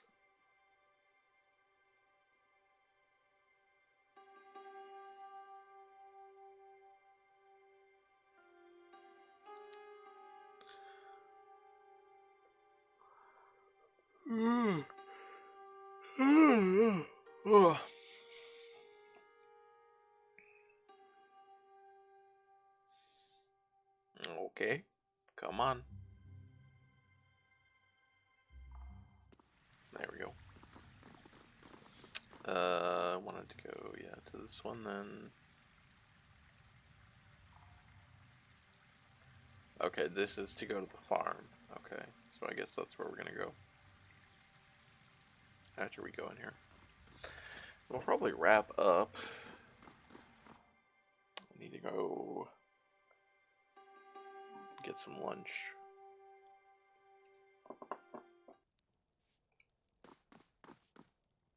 Hey everybody, don't mind me, I'm just appropriating your belongings.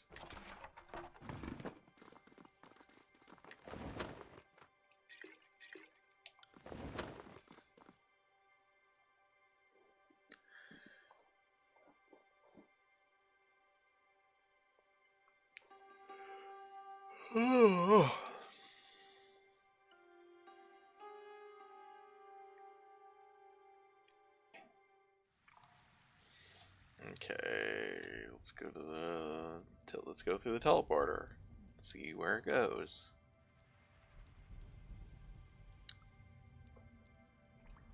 It's interesting that this is such a major location that is like, yeah, like it was just not. It was not obvious this was a major location. Like, we didn't have to come here yet. We could have just kept going on and ignored this, I assume. So that's interesting. Because we just, yeah, it was just, oh, this guy has been writing to us to come here. We still haven't found that guy. I don't know who it was. Person.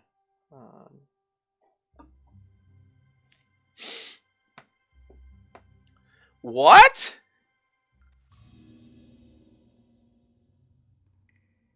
No.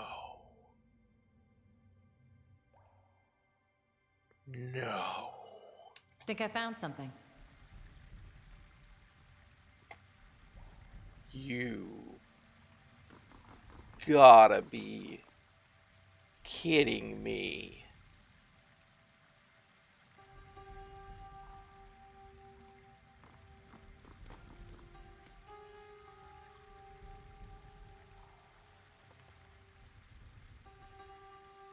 Why is that not on the UI? How many streams have I done this game? And every time I've complained about the lack of a fast mode. Like in Pillars. What the fuck?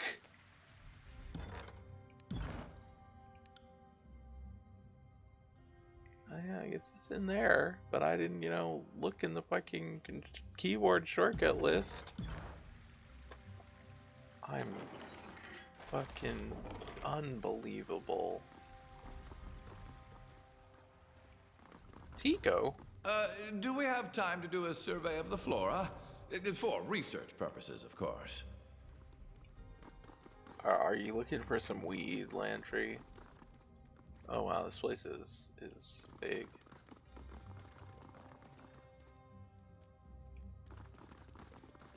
There's a lot of named people here. Oh, pigs. Well, this Ooh, heavy leather armor. Oh my god. Yeah. is interesting. Probably going to me.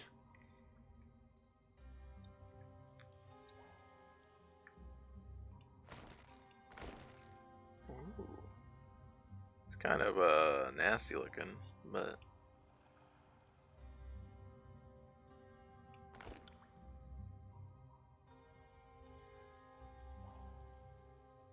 what is he wearing? Scarlet Fury armor. Huh.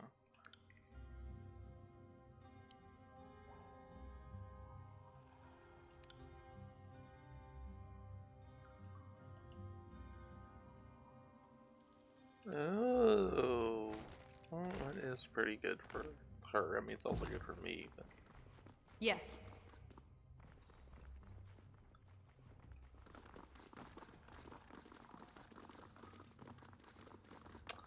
okay, I don't really want to deal with all these people here, though. Look at that speed.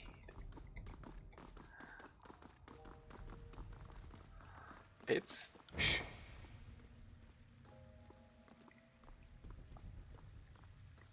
it's hard for me to tell how much faster it is, but it's something. Okay.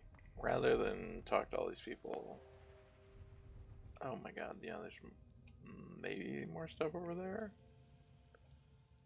I'm gonna save here. Okay. Well, I'm glad to get back and play this and hopefully keep doing this. God, how this game seems very big. I don't really understand.